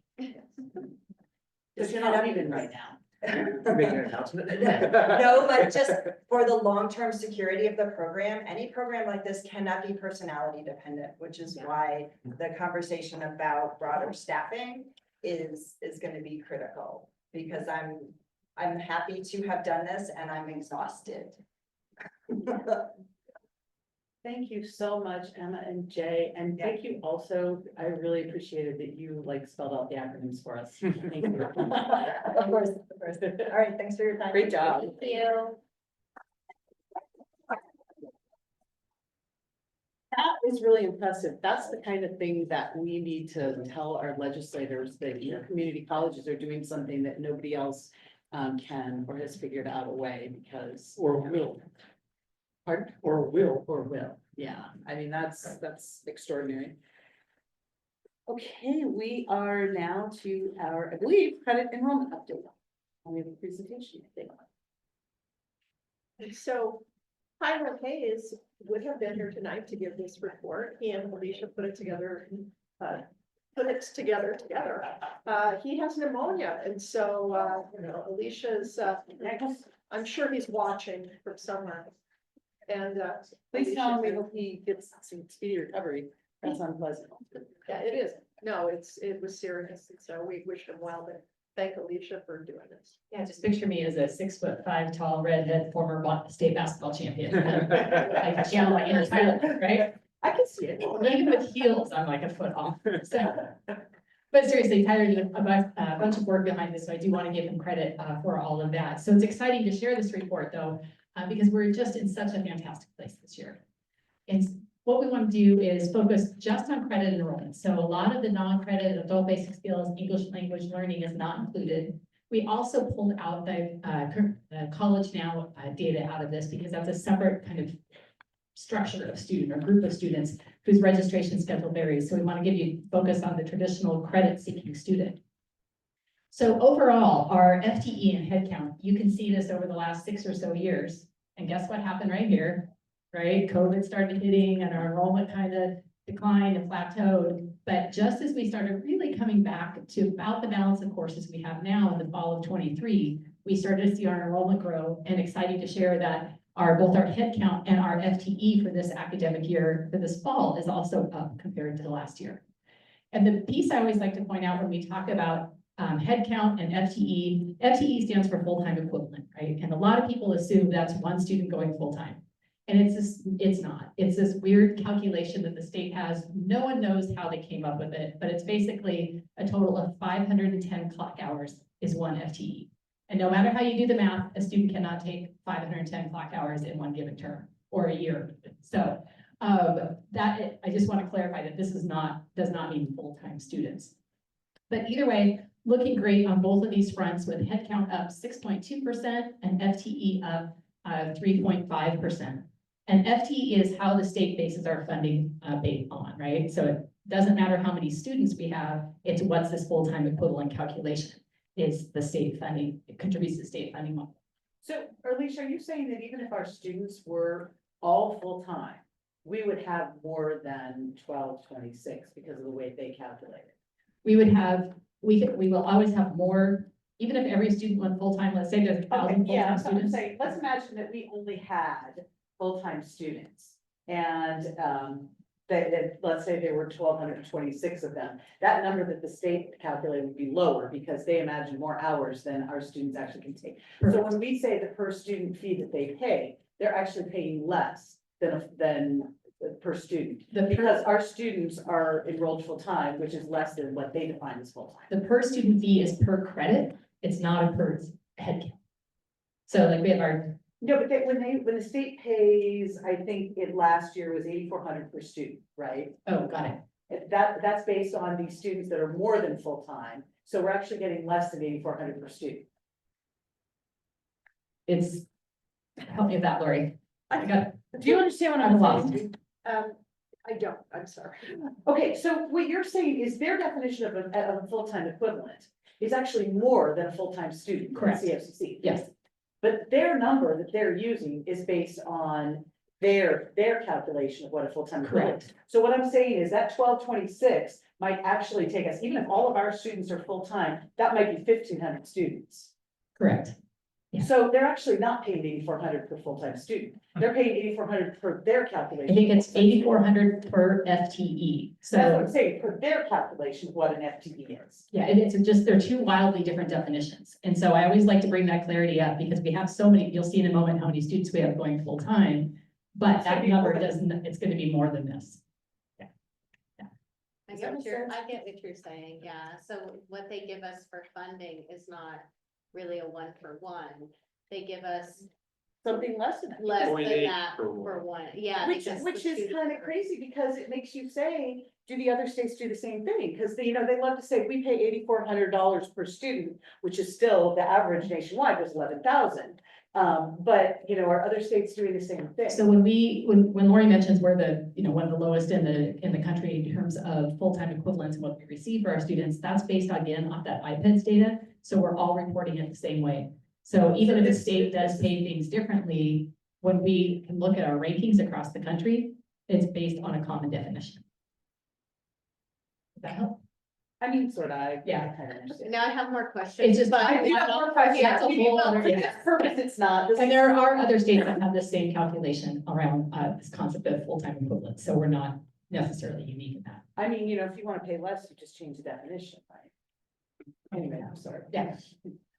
So looking at some comparison information. So again, using this is data from the National Student Clearinghouse where we all report a lot of our enrollment only data. When we look at fall to fall, from fall of 22 to fall of 23, so backing up a year, nationally, we saw 3.9% growth, where COCC saw 7.4% growth. We look at last fall to this fall, again, we're ahead of the curve, with nationally at 4.7% and with COCC at 6.2%. And even doing a 2-year look back, we're still heads and shoulders above a lot of our national peers when it comes to our peer headcount and our growth in that. And some of the highlights we wanted to share inside higher ed, I sat in a session by the editor and founder of Inside Higher Ed conference last week, and he really reiterated how across all enrollment spectrums, we're starting to see enrollment growth, not only at the community college level, but at the baccalaureate degree and graduate levels. But where we're starting to see a national decline is around traditional age students. And I'm going to share some data where we're bucking that trend as well in just a moment. At the same time, the National Student Clearinghouse, who does just amazing research on enrollment pieces, showed that nationally, we're again up across all credential types, but the largest increase are students pursuing shorter term certificates. And nationally, that's at 7.3%. And it's just exciting to share that COCC is up nearly 21% in students pursuing those shorter term certificates. So again, some national comparisons to see where we are enrollment-wise shows that we're really doing incredibly well in Central Oregon this last couple of years. Full-time, part-time students, right? And this gets back to a comment Lori made earlier.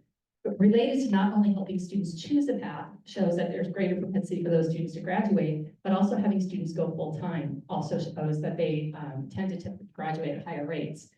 However, in community colleges, we know so many of our students have competing interests with their education. We don't necessarily see as many students going full-time as we have as our four-year counterparts might do. But when we look across our full-time students, we had just under 2,000 students who are going full-time. We had an increase compared to last year of 0.5%, and 2,300, almost 2,400 of our students attending part-time, and that's an 11% increase over last year. And when you look up at the makeup between part-time and full-time students at COCC, you can see the balance during fall term is about 55% of our students are going part-time, while 45% are going full-time. So that's how that ratio breaks down. Financial aid eligibility. So this is looking at any students who applied for financial aid and received some sort of grant, right? And that includes the Oregon Promise Grant. So the Pell Grant, Oregon Opportunity Grant, and SEOG. Someone the other day asked me what that stood for. It's been around for 70 years, but I don't know that I know anymore. But it is a need-based grant. It's not substantial, but regardless, when you add an Oregon Promise, 85% of our students who are receiving financial aid are receiving some sort of grant. Right? Grants are good. So I always tell students, grants are good, grants are free. When we look at those, if we peel out Oregon Promise, we have about 72% of our students are receiving need-based aid. That's a substantial increase over the last couple of years. What's exciting about that is during COVID, we saw a lot of our lower income students not attending higher education. So it's good to see that population on the rebound. I Googled it for you. Yeah. It's FSEOG, now Federal Supplemental Educational Opportunity Grant. Perfect. You're welcome. I was doing the same thing. The other piece we want to look at is the number of new students coming in. And we have 4 categories of new students, right? These are folks who have not taken classes with us. So new is considered new first time, never taken a COCC class. Transfer in, meaning they're transferring from another institution into COCC.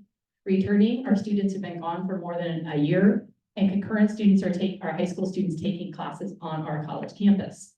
And when we look across all of those new student populations, all of those categories are up. Concurrent is flat, one student more, but didn't want to calculate the percentage on that. You can see a new and returning after an absence, we're on a pretty significant increase.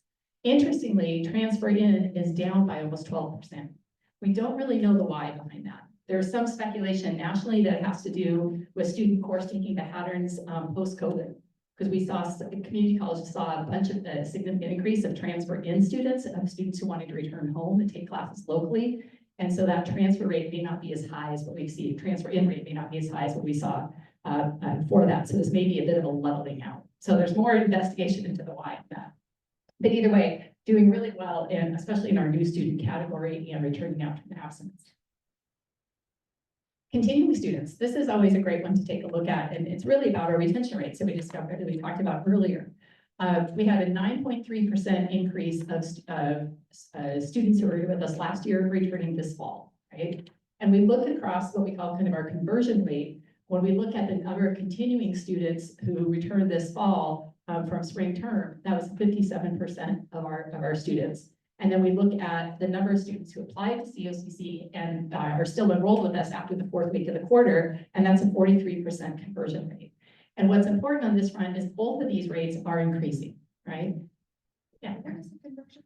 So conversion rate, especially with applications, are students who apply, go and then actually start taking classes. Nationally, at community colleges, conversion rates are right around 36-37%. So for us to be at 43% is pretty remarkable, and it's something we've been working on intentionally about the last 5 years. Ethnicity, can't get this all on one screen because there's a lot of different populations, but with, again, up with our students of color in nearly all categories. With our Alaskan Natives population, you can see almost a 2% increase here. Our Asian students, 4.6% increase. Our Afrocentric students, our Latinx students, at 19% increase for our Afrocentric students and 11.4% for Latinx. And then our Pacific Islander and white students, we're down slightly with our Pacific Islander students, but again, this is where numbers matter, right? That's a difference of 2 students. I almost said 3. Math skills are showing. With our white students up just about 6%. Overall,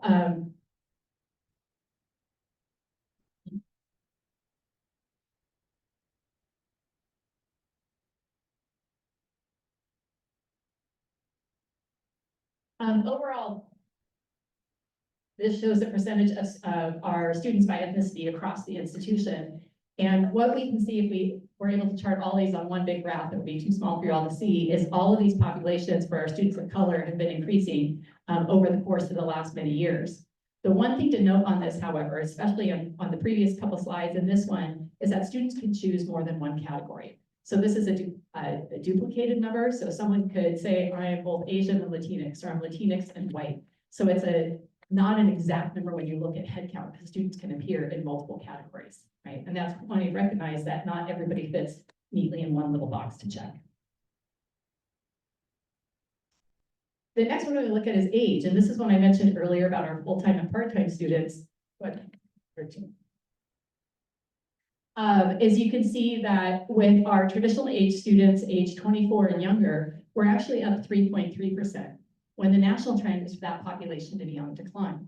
And what we're actually hearing from our high school superintendents is that their middle school and high school numbers are starting to decline this year. So for us to be up 3% in a more traditional age population, I think it's great news to share. And then in our adult learners, especially with this being a priority population with the state, we have almost 11% is pretty fantastic. And when you look at the breakdown of the total populations, those adult learners then represent almost 40% of our students.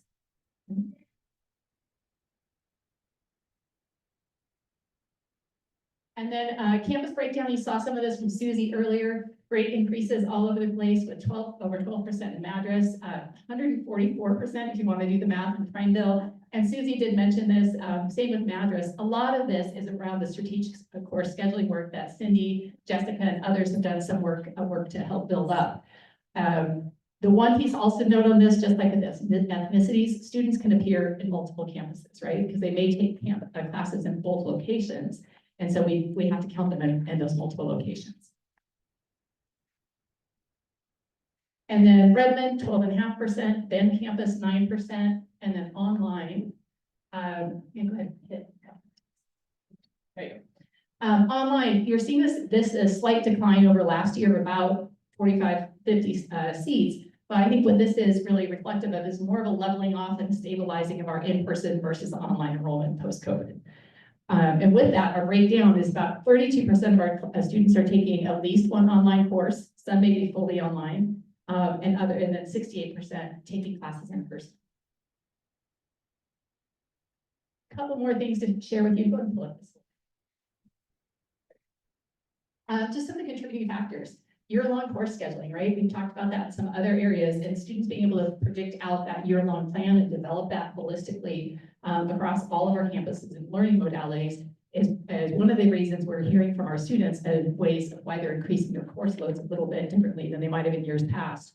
All of our new careers and certificate programs, right? We talked about some of those earlier as we're bucking that trend. We have 21% student increase in those shorter term certificates are contributing to that. Great work by Tyler and his admissions team and Lucas and the marketing public relations team around some very intentional strategic recruiting and marketing efforts. And then a lot of focus on removing barriers to students for enrolling. So things like for non-students who aren't pursuing a certificate degree, removing that placement assessment requirement and helping students shortcut that or take that one step out of the process. Multiple course modality options, expanded advising options. You don't necessarily have to wait for one day or one specific person to be available. Lots of ways for students to get started with us more quickly. What's a stop out student? Stop out student is someone who is with us one quarter and then didn't return the next. And so intentional outreach, communications, and social media work with those populations. And then looking ahead, some things that we think are positive for COCC to continue this trend. We have our new, several new career focused programs, the ones we've talked about here in the Madras campus, as well as the BSN program. You heard about our new admissions application and communication tools. Lots of work going on across the state at COCC, all geared towards student success, student enrollment, student retention, that will help with all of this enrollment growth, hopefully continuing in the path that we're seeing. Like that is it. Please, I can talk and pretend I'm Tyler, but questions or feedback or any other information that would be helpful for you to see?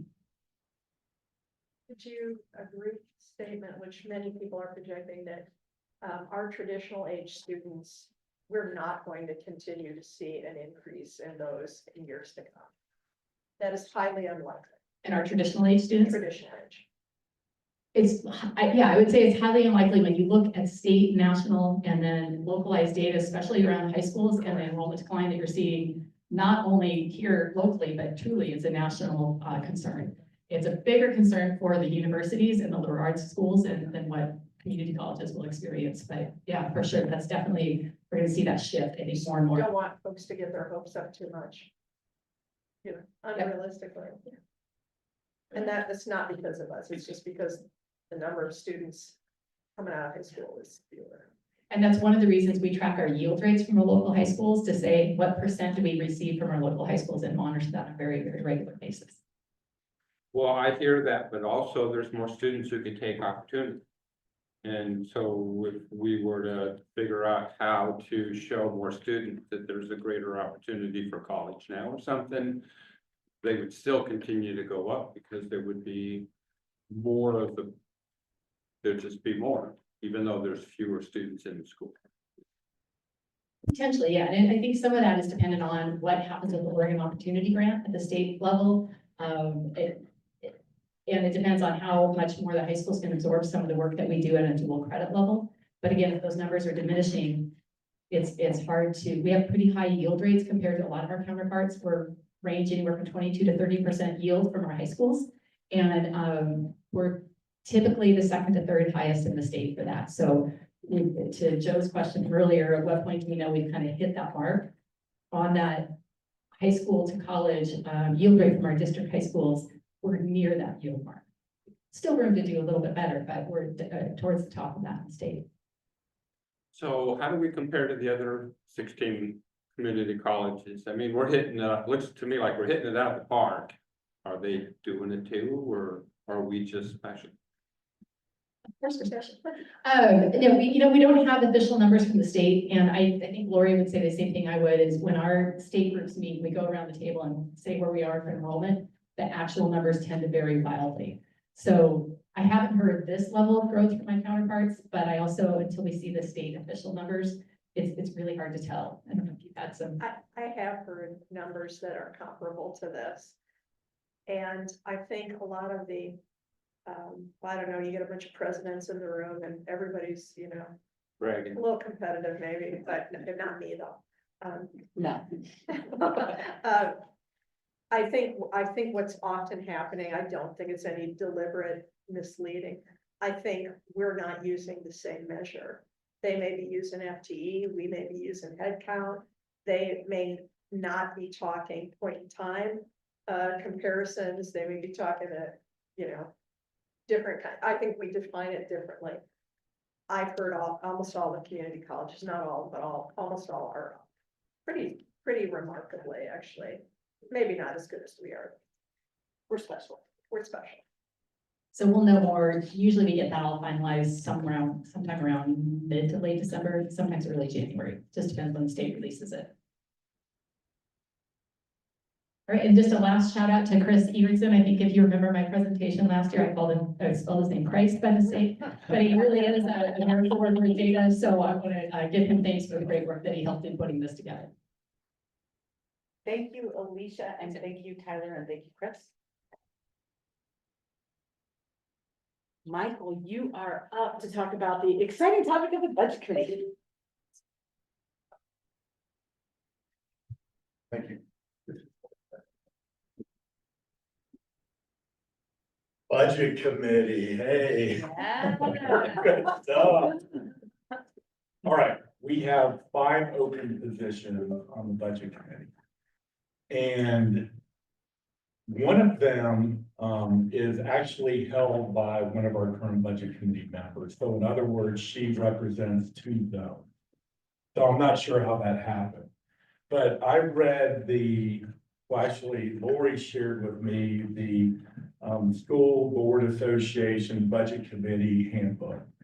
And according to that, what they recommend is that the board says we have 5 open positions, right? And we declare that in our meeting. In your booklet, there is a resolution that you can look at. So we declare the 5 positions open, and then we advertise them. And then try to find as many people that want to fill those positions for each zone. And if we're successful, we fill all of them. If we don't, then we can consider filling the positions with current members. According to the rules, ORS, is it that? Oh, yeah. According to the ORS, we can modify the number of committee members depending on how many people apply. So if we want 7, when we have 4 people are interested, then we can have 4 budget committee members.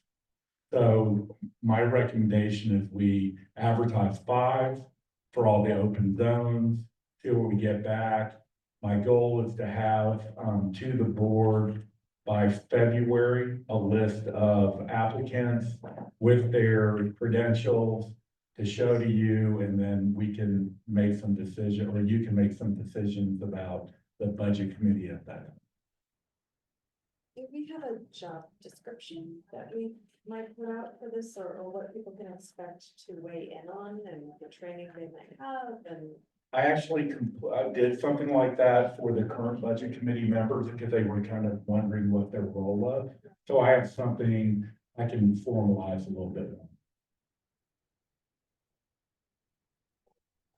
You know, one of the ways we've been, at least in my time here, we've been most successful in filling these positions is board members know who's in their zone and who might be a likely candidate. That's how we got Rebecca for prime bills. So I'd really encourage you to think about who might be a good catch, who might be someone to cultivate and ask them to apply. And it's a cool thing if we can do that, because it's not unusual for someone from our budget committee to then run for, or sort of run for the board, which is nice, because then they've got a little bit of history. Yeah, Joe and I both did. Yeah, I was gonna say. So, yeah, I have 2 candidates I'm trolling right now, so hopefully I get some. Oh, great. Michael, are you all meeting before the committee is full or no? I didn't hear that, Aaron. Does that question make sense? You did. We can hear it. Oh, so is the committee meeting right now? Like, are the vacancies active or they're coming up? No, because the committee meets in the spring for 3 months to do 2 months, whatever, to do the budget. Oh, got it. Okay, thank you. Got it. And is there any, I'm just thinking about like the 2 meetings we had last year and I'm thinking about our budget committee members and sensing they were not maybe feeling up to speed enough to really contribute. Do we have, if these folks are brought onto the budget committee, would we consider some sort of minor orientation or something like that? I actually offered that to all budget committee members prior to the budget committee meetings, last year. Or this year, last fiscal year. And I think that's a good idea, is to go over our budget, the process, what all the different funds are, what the general fund is, where revenue comes from. So that's something I plan to do this fall as well. That's great. And it's kind of an educational experience in the budget committee too, because Michael, explains that all as he goes through too. Then you need a resolution, you need a. You want a motion? I want a motion. Be it resolved that the Central Oregon Community College Board of Directors declares that there are 5 open positions on the budget committee for zones 1, 3, 4, 6, 7, and directs the Vice President of Finance and Operations to advertise these open positions and provide the board with candidates by the February board meeting. Second. It's been moved and seconded. Is there any further discussion? I'd just like to say, I think that we should try to find as many as we can, because I think that it's particularly good when we have representation from all of the areas within our district. So let's try to make a concerted effort to do some recruiting, and I appreciate that Michael's bringing this to us now, so we've got a few months to work on trying to recruit and do some advertising, so. So if no one comes up for a specific, for example, Jefferson County, why can't get anybody, we don't get any interest or cultivate any interest? It would still be open, but we would recruit within that same district. That's correct. We recruit by each district, and then if we don't get enough people, if we get nobody for one district, then we have to operate with a smaller group. And you'll send us Job like, description. Aaron said, A job It's something description. for- a job description, yeah, so they can see what they're getting themselves into. Okay, so all those in favor, please indicate by saying aye. Aye. Those online, we can't see you, so can you say yes or no? Aye, yes. I, Awesome. Any opposed, please indicate by saying no. Noting none, motion carries unanimously. Thank you. Oh, and one of the things we learned, by the way, I did talk to Lori and Kyle about this, but one of the new changes in, well, maybe it's not that new, but we didn't know about it, is that under our training for public meetings, we have to record each person's individual vote. Even if it's unanimous, we have to recite each name, the same voting yes. So that's all the more important that we need to make sure that we participate. Okay. Which Kyle you know in there. Which, yeah, no, I know Kyle knows that. I'm just gonna say that everybody's gonna see, you're gonna see that in minutes, like it's gonna list the names of who voted, even when they're unanimous, so. Saving paper, huh? Saving paper, yeah. So, Michael, thank you very much. Our next item involves our joint venture with, Williamsville Properties, Inc. And I do have a conflict here in that my firm represents our partner, Williamsville Properties. So I am going to turn the meeting over to Erica for that item, and I'm gonna go out in the hall. If someone would please get me when y'all are done. Yes, thank you. Okay, under consideration, under this resolution, which is also in your board packet, is amendment 7 to our ground lease with Meridian/Neighborly Venture.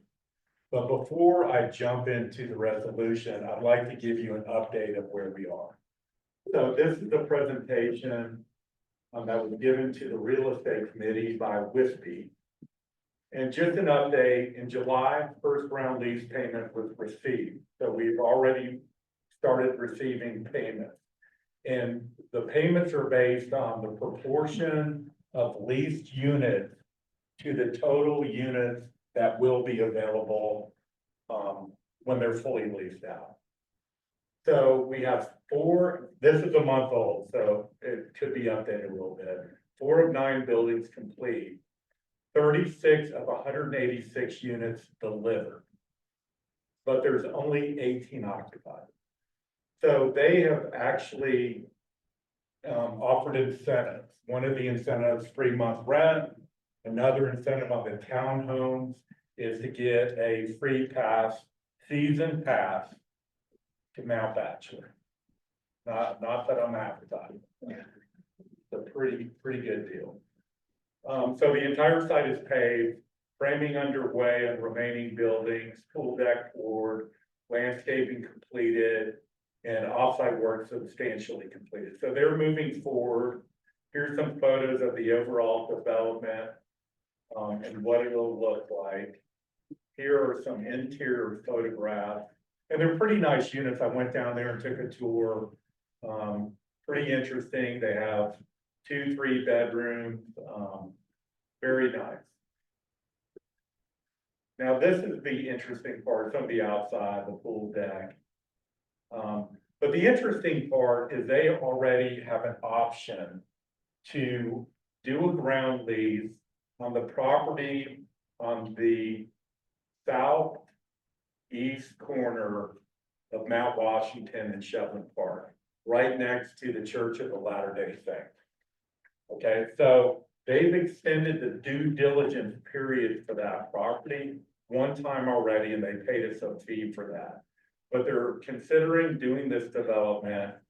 And one of the neat things is that they've been working with the city of Benton to make a portion of those apartments affordable. So they could make as many as 12 units affordable housing to get forgiveness on their property taxes. So when they came to us, here's another photo of the land that will be developed. They came to us a few months ago and they said, so we've had a lot of delays on this project. Not all of it is our fault. City delays, some college delays. We have the stormwater issue that was a delay.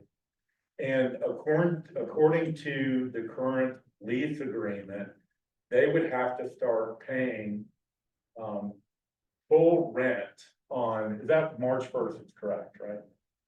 If they're not gonna reach 75% occupancy by then, yes. So there's like 3 rules. They would have to start paying 4 years after the original lease was signed, when they have 75% occupancy, and then there was one other that is like October of 2025 or something like that. I think so.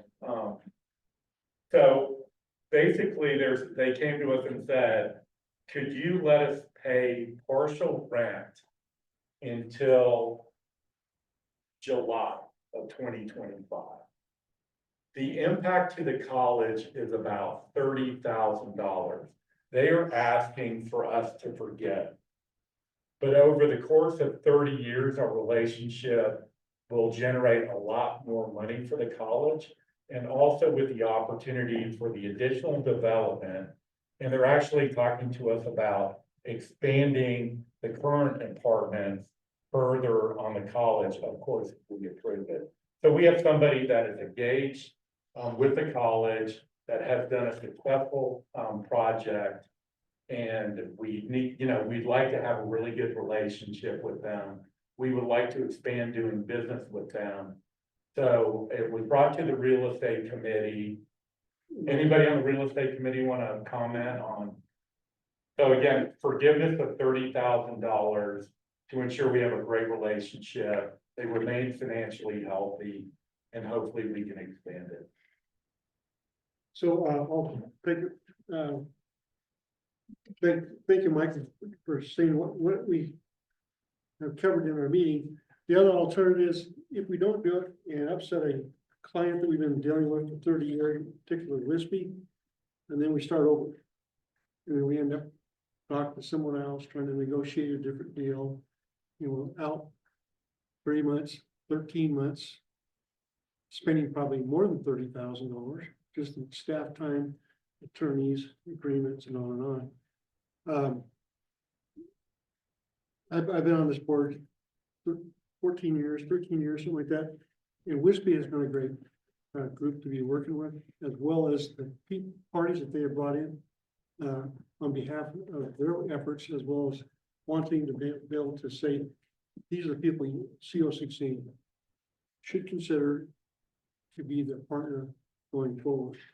Also, if you look at the city of Bend, they really stepped up in regards to the workforce affordability of homes.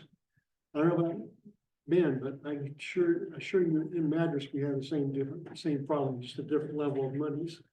So with that opportunity to be able to have the city of Bend step in and be a partner says a lot about the credibility of the two organizations that we have going on right now. Could I add, because I was in that meeting too. That was the part I got to be in. It was hard to find a partner that the college and Wispy could work with to move forward. And to really show them that we're a player with them and that we support them and that their success is our success. I would say I would support this $30,000 give because it's little compared to what we're going to gain in the long run. Because when we start looking at what we're going to get out of these developments, it's 6-7 figures that it's going to come to the college, and it'll be over long term. It will be money that's guaranteed long term. It's not sell some land and you get a shot and then you got to figure out what to do with it. So I value the partnership. Yeah, can I say something real quick too? Go ahead, Jim. Okay, yeah, I was at the real estate meeting also. You know, it's the long-term relationship we have, then the size of the project. We're talking about very minor impact to it. In fact, they're great partners. Second part, right now it's an evolving market in Bend. You know, my daughters have looked for places and it's evolving. And we've done our due diligence. We know some of the delays have not been their problem, not been their fault. There have been actual delays outside of their control. And so I absolutely support where we're going with this. I will add that I did not, is this on? No, We can hear you. we can hear you, but I don't know I about, from projection. okay, very good. From the diaphragm, is From that the where it comes, there you go. It should be on. Okay, Oh, there you go, you I don't go. have to project. Less projecting now. Okay, Okay. thank you.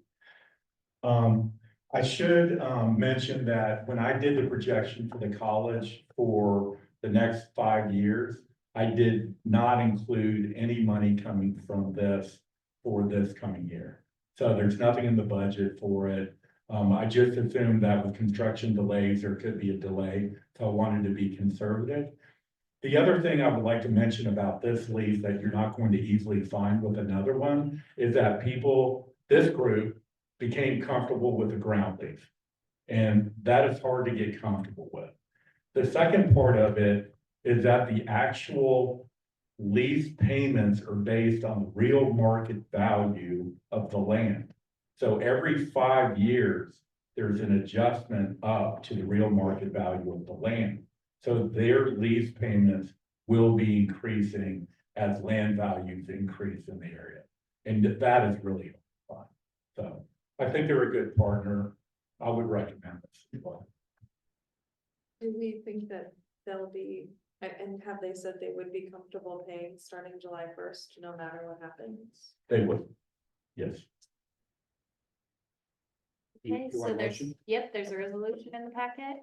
Be it resolved that the Central Oregon Community College Board of Directors approves amendment of the Viridian ground lease, which delays the payment of full rent until the earlier of A, 75% occupancy, or B, July 1st, 2025, and authorizes the president to negotiate and sign an amendment to the ground lease to reflect such changes.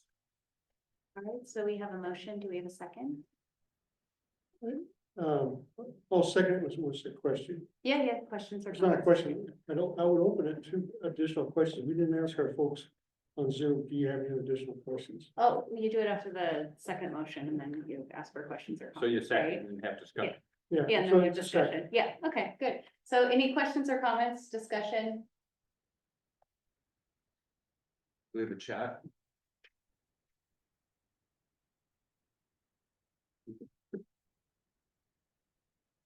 One quick question, I guess. Yes. Is this because the units are not ready? Or is this because the market? People aren't choosing the units that are ready to go? It is ready later than they expected. And there's a softening in the market right now. And that's also affecting Yeah, it's. Wispy. Yeah. Okay. That seems concerning. In a bigger way. So and I see where you're coming from. It is concerning. Anytime you deal with, real estate markets, cost of money, construction money, as well as the financing money. It's a moving target. And when we started this project 5 years ago, 6 years ago, before pandemic, we were pretty nervous about even engaging into this project. Because of the ground lease is probably the biggest thing that we had to deal with, and Wispy was able to find someone, yeah, we'll take a chance. So then, if Wispy never found anybody, or found somebody that felt comfortable to recommend COCC to partner up with, we'd probably be sitting on some bare ground right now with nobody coming into the last 2 years.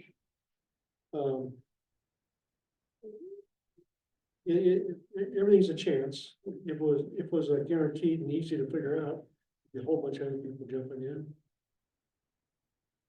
And as time goes on, it's not like we have money sitting in the ground or somewhere that we can't get a profit back out. We're sitting here as a partner ready to accept, but it isn't something that we had to put a lot of finance into.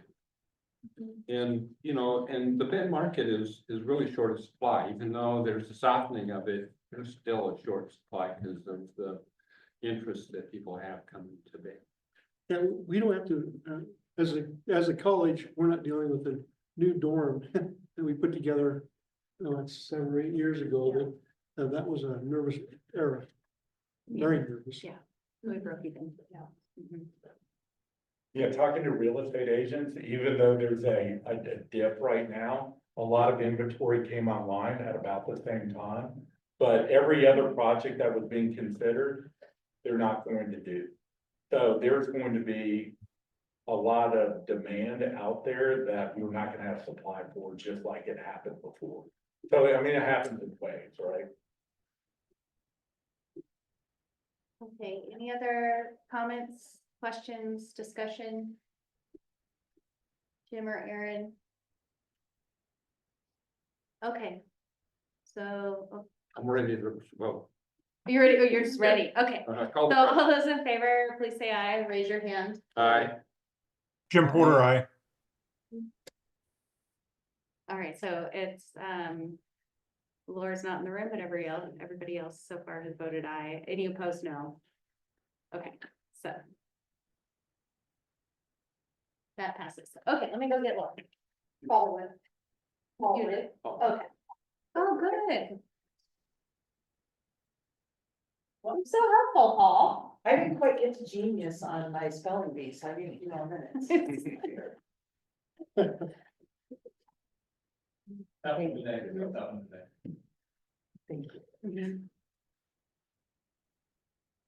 All right, are we okay or are we don't have either? Okay, so we are now on Board of Directors Operations, and remember we talked about we will have committee updates from time to time as appropriate, so that people know what the committees are up to. So let us start with the Advocacy Committee. Here.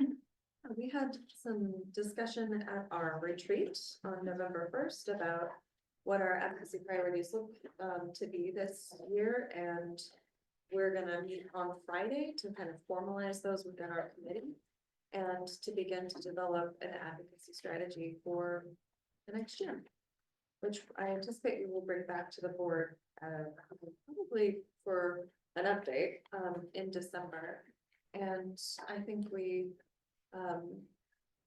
had an interesting discussion today with Emma about a need that she really has. I'm sorry, I have Jody. We had an interesting discussion today with Emma about a need that Oh. may rise to a level of space where there could be some support from the board in an appropriate way. And I think it'll be interesting for our committee to talk about how we might address those kind of ad hoc things that might pop up.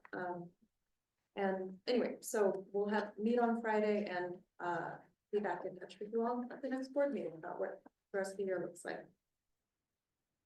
Thank you. I think you guys heard a little bit from the real estate. Is there any other committees that want to report? No? Okay, I know we're all kind of busy right now. We've got the presidential search going on. So I will give you just a brief update and I'll ask Erica to jump in if I miss anything. First, I wanna make sure everybody gives Zach a big thank you when you see him because he's doing a lot of work. And Kyle is helping us a lot too, because Kyle's doing a lot.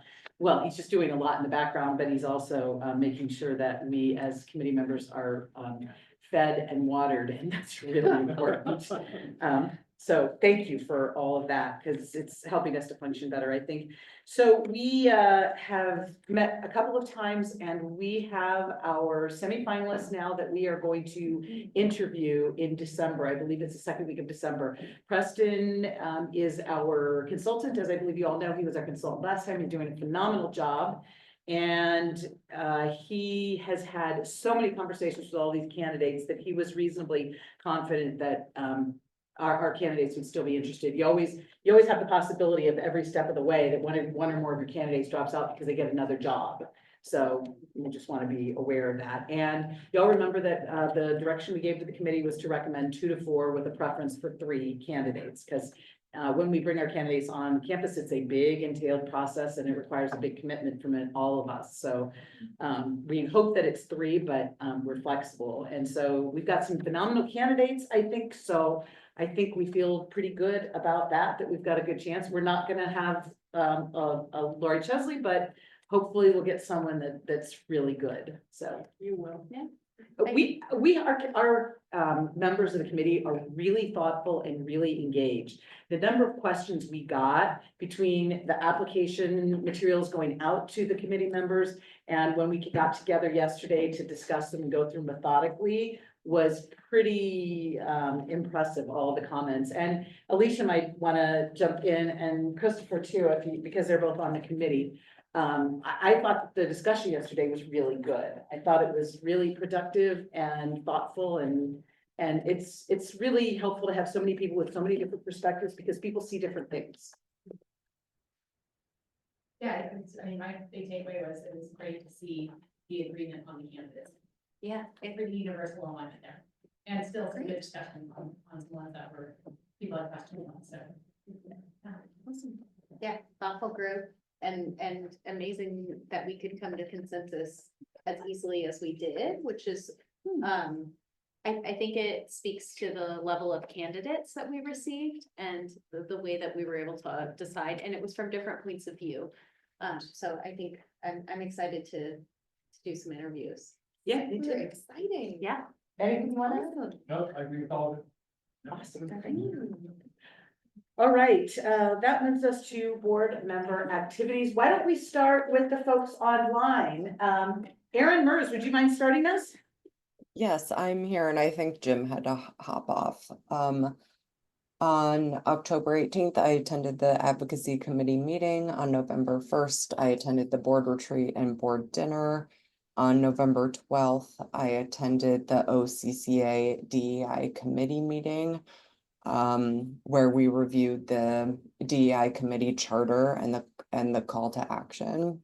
It was a very small group of us, but a good conversation. Also, on November 12th, I attended and completed the public meetings law training. I also watched the OCCA advocacy training recording. I don't remember what day that was, but I watched that. That's it. Thank you, Erin. Joe? Real quick and easy, November 1st, I attended the board retreat. Thank you, Joe. Erin? On October 10, I attended the OCCA advocacy training, which was pretty interesting with Lucas. We were doing a little chatting on the side there. We had our first advocacy, or had an advocacy, second advocacy committee on October 18. Went to the ACCT conference in Seattle, October 23rd through 25th. Then attended the Deer Ridge prison tour today. Just a couple of other quick notes about Lapine stuff. Tomorrow, Cindy and I will be both going to the Newberry Country Community Action Summit. So this is a major strategic planning effort that's been happening in South County, and one of the kind of focus areas for that community engagement has been education, including higher education. And so we were both invited to come and be part of a small group to talk about what needs to happen around education in South County, and what role could COCC play. I'm sure will come up, and all those things. So looking forward to that. It's like a 5-hour summit. And last night I couldn't go, Cindy went, but it was a CTE night at Lapine High School, where they were discussing some of the needs for additional CTE training facilities in South County. Alan. Yeah, I did the retreat dinner. And Zach came to the Redmond Kiwanis Club a couple weeks ago or last week and gave a presentation on COCC, and Zach does such a great job. You know, we all really enjoyed it. And then I did the Deer Ridge tour today and learned a lot. Thank you. Yeah. Okay, on the October 24th and 25th, I attended the ACCT conference in Seattle. On October 30th, I attended the OSU Cascades AAB meeting, which I have some handouts from there if anybody's interested to see what they're working on. I've sent some stuff to our advocacy committee because they have some talking points that I think are interesting to either align with or to just know that that's out there. On the November 1st, I attended the board retreat. On the 8th, there was a check-in with Lori and Laura for bi-weekly. We're back on schedule, so We are back on schedule. and then yesterday, the 12th, attended the presidential search committee meeting, and then today got to tour Deer Ridge facility, which was very, I mean, it's just I guess, you know, going in with the razor wire and the checking, you know, taking off all the metal on you and being wanded and everything, but you get into the classrooms and they feel very normal. And you feel like you're in nice environments, and it's fantastic in the way that those have been set up. And it felt good in those spaces. So I'm glad I got to tour that and feel it. And also from the last week of October and the first week of November, you reviewed a whole bunch of applications from potential presidential candidates. That I did. That took a lot of hours. Yes, it does. Yes, thank you. Okay, so on October 10th, I got to teach I got to do the wine and food pairing at Anthony's. That was one of the live auction items at the Meal of the Year last year, and it was so much fun. And I have to say, Anthony's is a tremendous supporter of the college. They gave us the private room upstairs, and they gave us a dedicated server, and the general manager himself, who has done some teaching at COCC, came up and talked about the pairings a couple of times with the attendees, and it was phenomenal. And I think Zach will agree with this. The people who purchased it are pretty good supporters of the college. So it was really fun, I gotta say. They actually wrote me a thank you note, if you can believe it. I mean, they paid us for this and they wrote me a thank you note. It was really You cool. spent a lot of time helping, so thank you. But thank you, that was to you, so. But it was very cool. It was very cool. So when you guys are at Anthony's, you know, next time you go there to eat, just thank them for their support of the college, because they're great. On the 16th of October, I did my public meetings education. On the 23rd to the 25th of October, I attended the ACCT conference. On the 27th, I had a call with Lori, to sort of update thing. On the 30th, I had a call with Michael Lalonde. On the 30th, I also had a call with Jim Porter. Then on November 1st, I attended the retreat. On November 8th, we had our call with Lori and Erica. On the 12th, we had the search committee yesterday, and then I was bad and didn't review all of my applications for the presidents until the first week of November, but I did review them. You were on the naughty list for a little bit. I was a little bit, but I wasn't the worst one, Yeah. so. Well, Zach has to forgive you, so Yeah. he hasn't. Yeah, okay, so that's it for board member activities. I will say, I know you guys have all heard me say this before, but when Charlie Miller recruited me, encouraged me to apply for the vacancy when the position was vacant from Crook County, he said it's only 2 hours a month. So y'all just remember that in your. He lied. Yeah, he did. He lied. Yeah. Okay, so that brings us to the president's report. Lori. I just want to publicly say, something that I know I shared in my written update. And that is, we've had a really good recent grant season. Seems like all of our seasons and grants are pretty good, but I just want to give you a listing of some that we've been awarded in the past several months. We have been given $25,000 for an LGBTQ plus student relief fund, so emergency funds. To create GIS opportunities for underserved students. That's a partnership with OSU Cascades.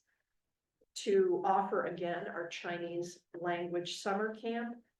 Pardon me, the GIS grant was $213,000. The Chinese summer camp, 81,000. Tony Russell's one of the key participants in a grant that is also a partnership with OSU Cascades to reduce binge drinking on campuses. That was $107,000. We've got another grant to do a cybersecurity youth camp, $59,000, and $61,000 to work on our BSN development. So I think it's, I like those numbers, and I think it shows not only the skill in our grants office, but the enthusiasm of our faculty and staff to improve things for our students. And that is golden. So that's all I wanted to share. Fabulous. Thank you very much, Lori. Okay, so I think y'all can look on the today's agenda and see the dates that are coming up. The one thing I did want to point out for your attention, you also got an email from Kyle about the fact that we are hoping that we might be able to have the finalists for president position available at the meeting on the 11th. So we're putting an agenda item for that.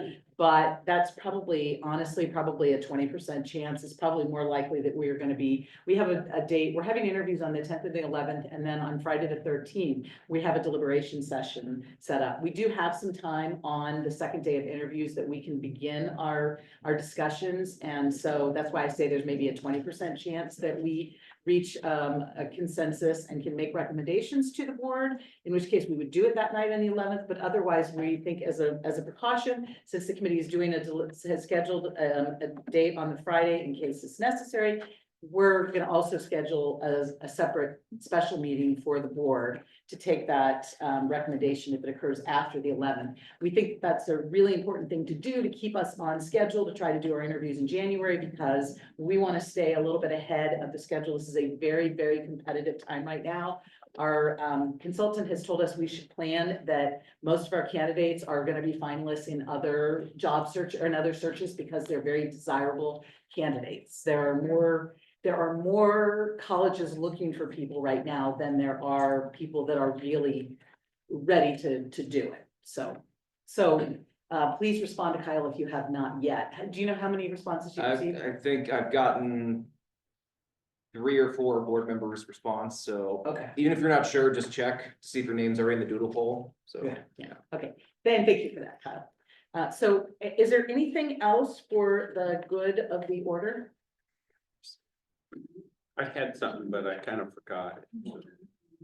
Okay, well, if you think about it in a second, let us know. Yes. I did just want to thank, Yes. Susie and Josh and, Cindy for giving us an update on Madras. It's Yeah. really nice to be here. We like to come and see, and everyone, I mean, I walked in and people are greeting us. They're really nice and friendly, and that makes us feel like this is all, we really are all part of one institution, but it's kind of cool to go to a different campus and feel that way. So thank you for hosting us, and did you?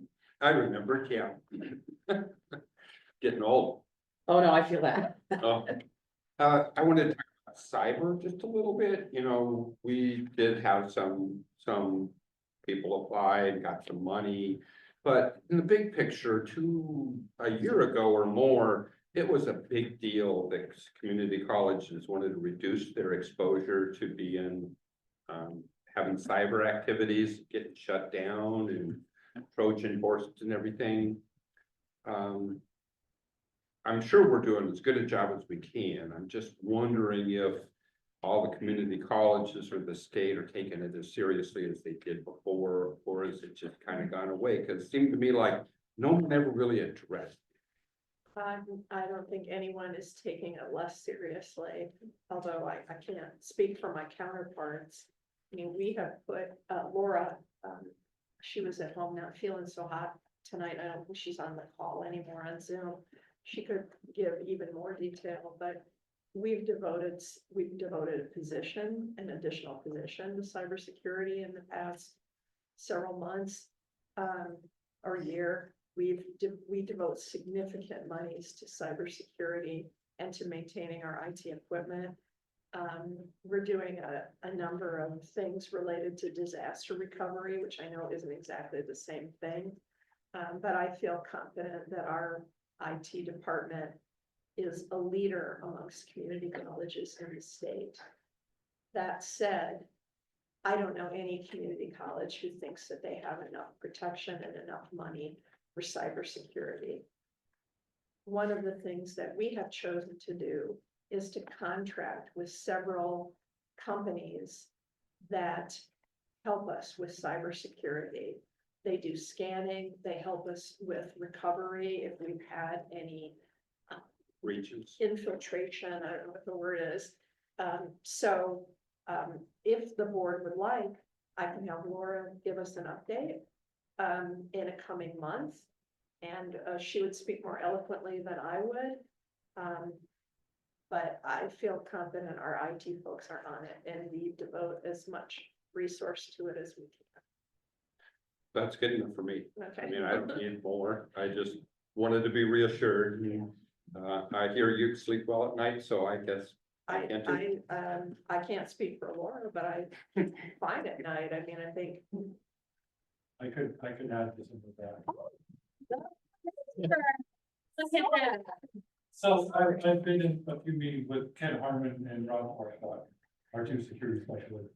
And it is definitely, they are diligent and working hard and making sure not only that we are keeping up to par with the needs of keeping campus secure across all devices, but also above par colleges and our institutions where we need to be. So they are working very hard at it and doing great. Well, thank you, and thank them too, because, you know, that's a serious thing. I'm glad we're taking it serious. It is. We do have some cybersecurity insurance, do we not? Yes, but. No, I know. No one has enough. No one ever, I Yes, mean, we do. we can't afford enough, and we always have deductibles too and such, but I just wanted to know that I thought I recalled that we did. Okay, thank you, Alan. Anything else for the good of the order? If not, thanks everybody for being here, and we will see you same time next month. Just in a different place. December 11th. Pardon? December 11th. Yep, that would be the day. We'll have the committee meeting earlier that day, Yes. and then the board meeting that night. Yes. Thanks, everyone, we're adjourned. Thank you. That's